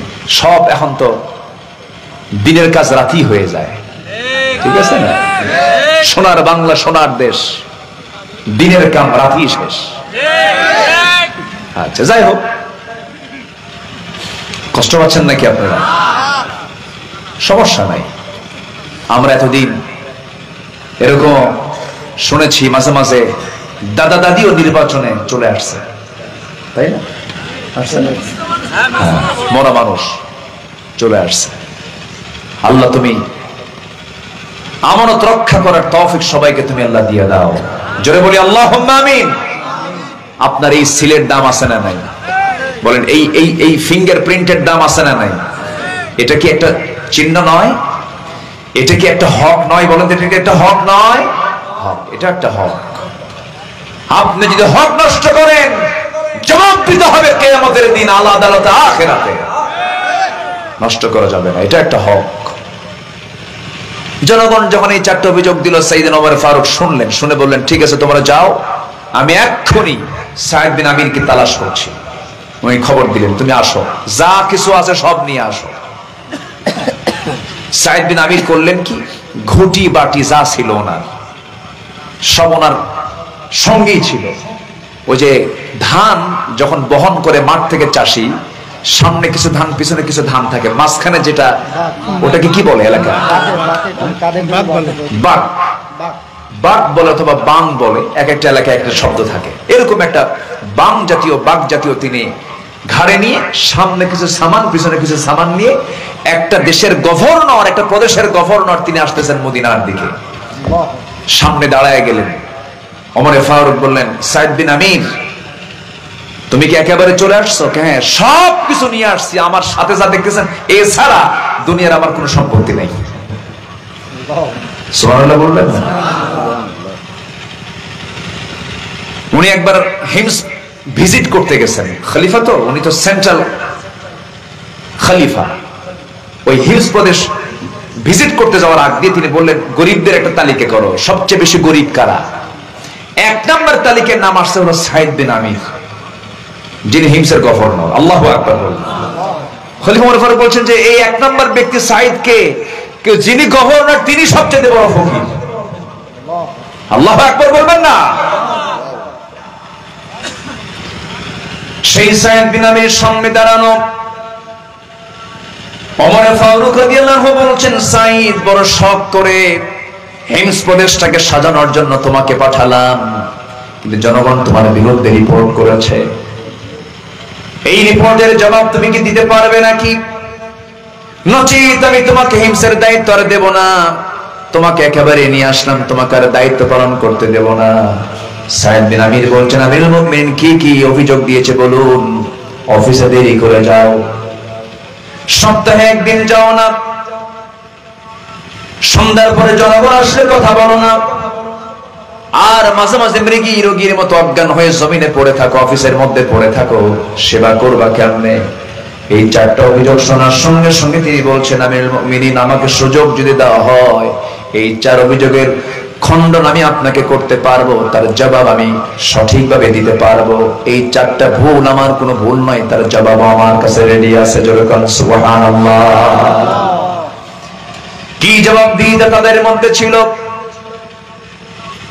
শাসকও কম নয়, গভর্নরও কম নয়, সাইয়েদনা ওমর ফারুকের মতো মানুষও কম নন। তিনি কি পরহেজগার ছিলেন দেখেন। রাষ্ট্রের তরফ থেকে এক বোতল মধু তিনি পেয়েছেন, সেই বোতলের মধু দিয়ে তিনি কিছু মধু গ্রহণ করবেন। তার প্রতিবেশী 4 জন আছে, মোট 5টা ভাগ হবে। মধুর বোতল নিয়ে বাড়িতে আসছেন, বউকে ডাক দিয়ে বলছেন, বউ আমার এই যে মধুর বোতল তোমাকে দিলাম, 5টা ভাগ করবে, সমান ভাগে সব প্রতিবেশীকে দিবে, সর্বশেষ ভাগটা আমাদের জন্য বরাদ্দ রাখবে, সমান করে ভাগ করবে যেন কোনো নষ্ট কম বেশি না হয়। বউয়ের হাতে মধুর বোতল দিয়ে পরক্ষণে বলছেন, বউ আমার রাগ করো না, মধুভোগের দায়িত্ব আমি তোমাকে দেব না, আমাকে মধুর বোতলটা আমার হাতে দিয়ে দাও। বলেন তো, বউয়ের সঙ্গে কোন স্বামী যদি এমন আচরণ করে, খুশি হওয়ার কথা না রাগ হওয়ার কথা? রাগ হয়ে গেছেন। খলিফা ওমর ফারুক বউয়ের হাত থেকে মধুর বোতলটা নিয়ে প্রতিবেশীর কাছে গেলেন। প্রতিবেশীর কাছে গিয়ে বললেন, প্রতিবেশী, এই যে মধুর বোতল তোমাকে দিয়ে গেলাম, এটাকে সুন্দর করে 5টা ভাগ করো, তোমার অংশ তুমি নিয়ে নাও, আর বাকি 4 অংশ আমার, একটা অংশ আমাকে দিয়ে বাকি প্রতিবেশীর মাঝে বন্টন করো। ওনার অংশের যে মধুটা ওনার হাতে নিয়ে ওমর ফারুক করলেন কি, এবার বউয়ের সামনে গিয়ে বলছেন, আমার বউ, আল্লাহর কসম করে বলে আমি তোমাকে খুব ভালোবাসি, আমি শাসন করি গোটা অর্ধ পৃথিবী, আর তুমি শাসন করো আমার পরিবার, আমার পরিবারের তুমি প্রধান, আমার সন্তানের হক তুমি আদায় করো, আমার পরিবারে তুমি চালাও, আমার পরিবার তুমি না চালাতে পারলে আমি রাষ্ট্র চালাতে পারতাম না, বিশাল দায়িত্ব পালন করো। আল্লাহর কসম আমি তোমাকে সন্দেহ করে তোমার কাছ থেকে মধুর বোতলটা নেই নাই, মধুর বোতলটা আমি তোমাকে ভাগ করতে না দেওয়ার কারণ হলো মধু ভাগের দায়িত্ব আমি তোমাকে দিলে পরে তুমি সমানভাবেই ভাগ করবে, আমি এটা বিশ্বাস করি। কিন্তু এই মধু তরল জিনিস, তুমি যখন ভাগ করতে যাবে সমান হয়ে ভাগ হয়ে গেল, ঠিক আছে, কিন্তু মধু ভাগ করতে গিয়ে কিছু মধু তো তোমার হাতে লেগে যাবে, 1 ফোঁটা হোক, 2 ফোঁটা হোক, 3 ফোঁটা হোক, এতটুকুন মধু আমাদের ভাগে বেশি আসুক, এটা চাই নাই মনে করে মধুভোগের দায়িত্ব আমি প্রতিবেশীর কাঁধে দিয়ে দিয়েছি। সুবহানাল্লাহ বলবেন না? এটা হলো হক। এগুলো কি বলেন? হক। জুমার খুতবা দিচ্ছিলেন, পরনে জুব্বা পরেছেন ওমর ফারুক। ওমর ফারুকের নাম শুনলে মনে হয় কি খাটো মাটো লোক না লম্বা মানুষ? হ্যাঁ বলেন বলেন, লম্বা। ওমর ফারুক খুব লম্বা ছিলেন, তাগড়া ছিলেন, শয়তান আসে না, বোঝেন না? ওসমান জিন্নুরাইন তিনি ছিলেন খুব লম্বা, কিন্তু আলী ছিলেন কি একটু খাটো ছিলেন। খাটো মানুষের বুদ্ধি কম হয় না বেশি হয়? এই যে বুদ্ধি বেশি, আমার বুদ্ধি কম। খাটো মানুষের বুদ্ধি বেশি হয়, এটা প্রায় জায়গায় লক্ষণীয়। আল্লাহ তো সব দিক দিয়ে খাটো করে না, তোরে লম্বাই খাটো করছি, বুদ্ধিতে লম্বা করে দিচ্ছে, যা লম্বাই খাটো করছে, বুদ্ধিতে লম্বা করে দিচ্ছে। সাইয়েদনা আলী ছিলেন খাটো, কিন্তু বুদ্ধির তিনি দরজা ছিলেন। আল্লাহু আকবার বলেন, জ্ঞানের দরজা ছিলেন। ওয়া আলিয়্যুম বাবুহা। সাইয়েদনা আলী খাটো ছিলেন, ওমর ফারুক ছিলেন লম্বা মানুষ। তো লম্বা জুব্বা উনি পরে জুমার খুতবা দিচ্ছেন, এক মুসল্লি এক নাগরিক সামনে দাঁড়ায় বলে, ওমর খুতবা থামাও। কেন? গত কয়েকদিন আগে তুমিও রাষ্ট্র থেকে জুব্বার কাপড় পেয়েছ, আমিও জুব্বার কাপড় পাইছি, আমি আমার অংশের যতটুকু কাপড় পেয়েছি এই অংশ তুমি যদি নাও, তোমার এই লম্বা জুব্বা হওয়ার কথা না। আগে জুব্বার হিসাব দাও, কাপড়ের হিসাব দাও, এরপরে খুতবা শুরু করো। আল্লাহু আকবার বলবেন না? সাইয়েদনা ওমর ফারুক থেমে গেলেন, মুস্কি মুস্কি হাসি মারতেছেন, কোনো জবাব দিচ্ছেন না। সাইয়েদনা ওমর ফারুক চুপ মেরে গেলেন। পাশে থেকে তার ছেলে দাঁড়ায় গিয়ে বলছেন, আব্দুল্লাহ ইবনে ওমর বলছেন, ও প্রশ্নকারী নাগরিক, ও প্রশ্নকারী মুসল্লি, আমার বাবাকে আপনি যে প্রশ্ন করেছেন সেই জবাবটা আমার বাবার পক্ষ থেকে আমি দিয়ে দিচ্ছি। গত কয়েকদিন আগে যে কাপড়গুলো আমরা ভাগে ভাগে পেয়েছি, আমি তার ছেলে, আমি আমার একটা অংশ পেয়েছি কাপড়, সেই কাপড় দা আমার বাবাকে বললাম, বাবা তুমি লম্বা মানুষ, ওই কাপড় দিয়ে তোমার লম্বা জুব্বা হবে না, আমার অংশ বাবাকে দিয়েছি। আমার অংশ দিয়ে বাবার অংশ দিয়ে দুটো জোড়া লাগায়া বাবার জুব্বা লম্বা হয়ে গেছে। মুসল্লি চোখের পানি ফেলতে ফেলতে বসে গেছে, মাথা নিচু করে লজ্জা পাইছে। সাইয়েদনা ওমর ফারুক বলছেন, ও মুসল্লি, আমার নাগরিক, এমনটা যদি হতো আজকে আমার ক্ষমতার দাপট দেখি যদি আমি আমার অংশের কাপড়টা যদি একটু বেশি করে নিতাম, তুমি তাহলে কি করতে? মুসল্লি তরবারি বের করে বলে, এই তরবারি দিয়ে তোমার কাল্লা কেটে নিতাম। ওমর ফারুক বলেন, আল্লাহর কসম করে বলি, আমি আল্লাহর শুকরিয়া আদায় করছি, জনগণ আমার ভুল ধরার জন্য প্রস্তুত নিয়ে আছে। আমি দারুণ খুশি, জনগণ আমার ব্যাপারে সচেতন। আমার বন্ধুগণ, একটা আদর্শ খলিফা, একজন আদর্শ শাসকের ভূমিকাতে এমনই হওয়া দরকার ছিল, জনগণ শাসকের ভুল ধরবে, শাসক ভুল সংশোধন করবে, ঠিক কিনা? ভুল ধরার কোন কায়দা আছে? বলতে হবে ফেরেশতা, বলতে হবে কি? ফেরেশতা। সাইয়েদনা ওমর ফারুকের মতো মানুষ এবার বলছেন, সাইদ বিন আমির, তার চারটা প্রশ্নের জবাব তুমি দিয়ে দাও। নাম্বার 1, তোমার বিরুদ্ধে প্রশ্ন আসছে, অভিযোগ এসেছে, তুমি অফিসে যেতে দেরি করো। তিনি বলছেন, আমিরুল মুমিনিন, আমি অফিসে তাড়াতাড়ি যেতে চাই কিন্তু পারি না। আল্লাহ তাআলা আমাকে অনেকগুলো সন্তান দান করেছেন। এই সন্তানগুলো আবার ছোট ছোট, মার দুধ খায়, ঘন ঘন পেশাব পায়খানা করে। এদের কাপড় চোপড় ধুইতে গিয়া, এদের খাবার প্রস্তুত করতে গিয়ে আমার বউ একা সামাল দিতে পারে না। আমার বাড়িতে কোনো কাজের মানুষ নাই। আমি হিমসের গভর্নর হতে পারি, কিন্তু আমার বাড়িতে কোনো কাজের মানুষ নাই, কোনো বুয়া টুয়া নাই। এই জন্য আমার বউয়ের হেল্পার হয়ে আমাকে কাজ করতে গিয়ে একটু দেরি হয়ে যায়। এই জন্য প্রত্যেকদিন অফিসে যেতে আমার এই জন্য এই কারণে দেরি হয়। ওমর ফারুক মাথা নিচু করে ফেলেন, আরে আমি কি ধারণা করলাম। নাম্বার 2, সপ্তাহে তুমি একদিন যাও না কেন? জবাব দিচ্ছেন, আমিরুল মুমিনিন, সপ্তাহে একদিন আমি যেতে পারি না।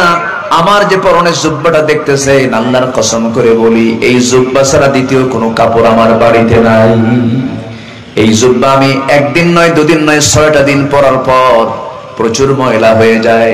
শুক্রবার জুমার দিন রাসূল বলেছেন, সুন্দর পরিচ্ছন্ন কাপড় পরে মসজিদে আসবে। জুমার দিন সকালবেলা যখন ধুইতে যাই, শুকাতে শুকাতে দুপুর হয়ে যায়, অফিসে যাব কেমনে? এক খন্ড কাপড় দিয়ে কোনো মতো সতরটা ঢাকি, জুমার নামাজ রাত দিয়ে সেই সময় জুব্বাটা পরে মসজিদের দিকে চলে যায়। এই জন্য সপ্তাহে একদিন যেতে পারি না। ওমর ফারুক মনে মনে চিন্তা করছেন, আরে হিমসের গভর্নর সাইদ, তুমি আমার চাইতে উত্তম শাসক হয়ে গেছো। ওমর ফারুক বলছেন, সাইদ, নাম্বার 3, তোমার বিরুদ্ধে অভিযোগ হলো, সন্ধ্যার পরে জনগণ তোমার বাড়িতে গিয়ে ডাকলে পরে তুমি ডাকে সাড়া দাও না কেন?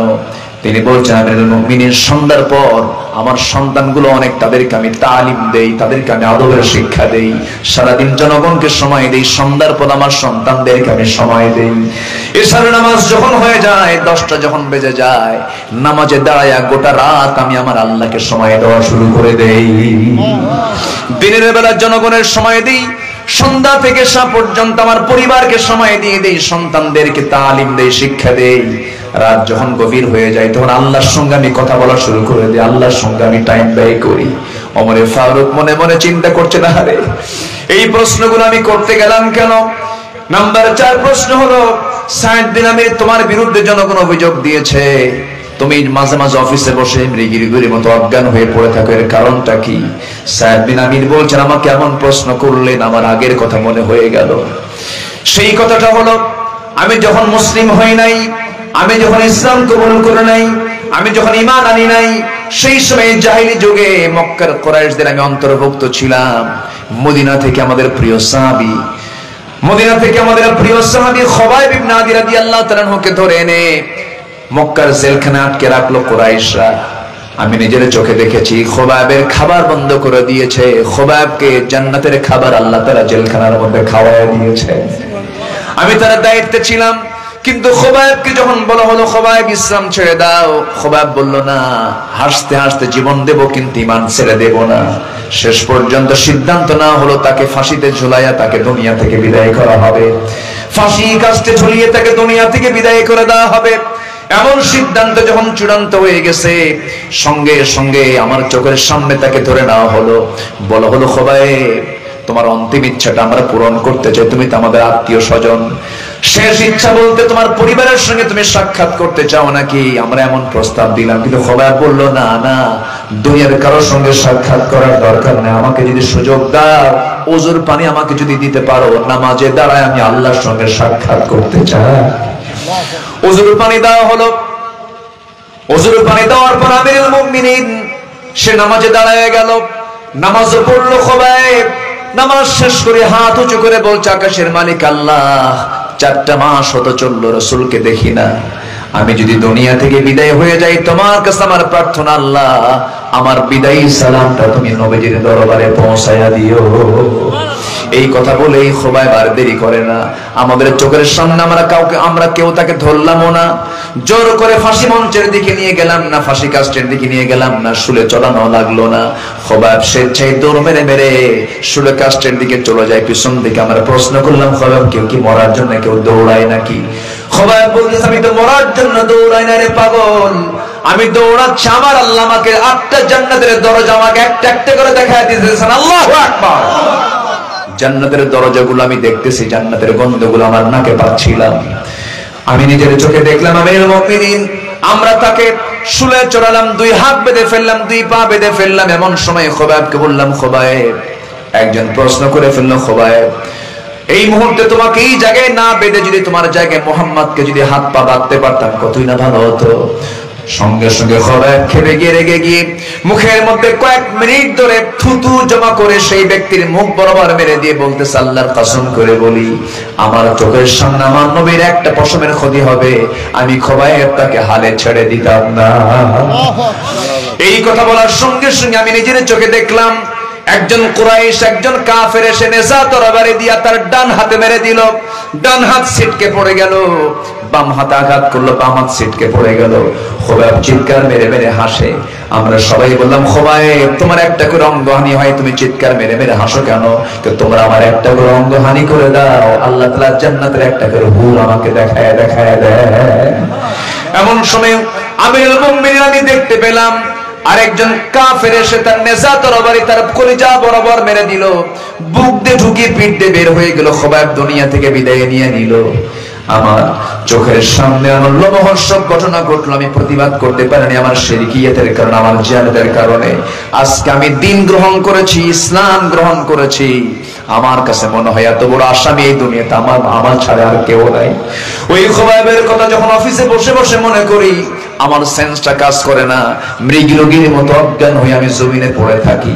ওমরে ফারুক হাওমাও করে কেন্দে কেন্দে বলছে, ওরে আমার সাইড দিন, আমি হিমসের দায়িত্ব আর অন্য কাউকে দেব না, তুমি যতদিন আছো হিমসের দায়িত্ব তুমি পালন করে যাবে। যেরকম সুবহানাল্লাহ। হক কাকে বলে? তারা পুঙ্খানুপুঙ্খ রাষ্ট্রপতি রাষ্ট্রের হক আদায় করেছেন। প্রত্যেকটা জায়গায় হক অবশ্যই ঠিক রাখার দরকার আছে না নাই বলে। চেয়ারম্যান চেয়ারম্যানের চেয়ারে বসে হক রক্ষা করবেন, মেম্বার মেম্বারের চেয়ারে বসে হক রক্ষা করবেন, ইমাম ইমামের চেয়ারে বসে হক রক্ষা করবেন, মুফতি মুফতির চেয়ারে বসে হক রক্ষা করবেন। কিছু মুফতি নামের কিছু ফতুয়া সন্ত্রাসী দিনকে বিভক্ত করার জন্য ফতুয়ার সন্ত্রাস ছড়াচ্ছে আমার দেশে, ঠিক কিনা? একামতে দিনের পক্ষের কোনো কথা নেই। আল্লাহর জমিনে দিন কায়েম হোক এই জাতীয় কোনো কথা নেই। সুদ বন্ধ হোক, যাকাত ভিত্তিক অর্থনীতি চালু হোক, এমন জাতীয় এজেন্ডা নাই। শুধু ফতুয়া হলো রাসূল নূর না মাটি, বেদের নামাজ তারাবি নামাজ, ঠিক কিনা? সব জায়গায় হক রক্ষা করার দরকার আছে না নাই? মাহফিলের হক কি? মাহফিলের হক হলো শ্রোতা আমলের নিয়তে শুনবে, এটা হচ্ছে শ্রোতার দিক থেকে হক। আর বক্তার হক কি? বক্তা যে কথাগুলো বলবেন সে কথাগুলো হতে হবে বাপের কথা না কোরআনের কথা, বাপের কথা না রাসূলের কথা। রাসূলের একটা হাদিস নাই, কোরআনের একটা আয়াত নাই, 2 ঘন্টা সময় বেহুদা কথা বলে কাটায় দেয়, এমন হক নষ্টকারী বক্তাও আছে না নাই? আজকে আমি আমারও কথা বলছি, কিন্তু আমাদেরও কথা বলছি। হক নষ্ট করলে আল্লাহ তাকে ছেড়ে দেবে। আল্লাহ তুমি সবাইকে হক রক্ষা করার তৌফিক দিয়ে দাও, জোরে বলে আল্লাহুম্মা আমিন। 24 ঘন্টার মধ্যে 5 ওয়াক্ত নামাজ কার হক? আসলে কার হক? জিহবা দিয়ে সত্য কথা বলা এটা কিসের হক? জিহবার হক। এটা কার হক বলেন তো? এই জিহ্বা কে দিয়েছেন? জিহবার হক হলো এই জিহবা দিয়ে মিথ্যা কথা বলা যাবে। এই হাতের কাজ হচ্ছে এই হাত দিয়ে কোনো অবৈধ কাজ করা যাবে। এই চোখের কাজ হলো এই চোখ দিয়ে কোনো পরনারীর দিকে তাকানো যাবে, হারাম কোনো জিনিসের দিকে তাকানো যাবে। এই কানের হক হলো খারাপ কিছু শোনা যাবে। এই অন্তরের হক হলো অন্তর দিয়ে কোনো বাজে চিন্তা করা যাবে। আল্লাহ তুমি সবাইকে বোঝার তৌফিক দিয়ে দাও। অনেক কথাই বলে ফেললাম, যতটুকু হয়েছে আমরা বলে ফেলি আলহামদুলিল্লাহ। সবার বাড়িতে মা বোন আছে, মা বোনদেরকে বিশেষ করে একটু বলে দিবেন তারা যেন তাদের সৌন্দর্যের হক যেন শুধু স্বামীর জন্য বরাদ্দ রাখে, রিক্সাওয়ালা ভ্যানওয়ালাকে যেন সৌন্দর্য না দেখায়। ঠিক কিনা? তাহলে হক রক্ষা হবে না হক নষ্ট হবে? নষ্ট হয়ে যাবে। আসুন, আমি হক নিয়ে শুরু করেছিলাম, হক দিয়ে শেষ করলাম। আল্লাহ তুমি সবাইকে আমল করার তৌফিক দাও।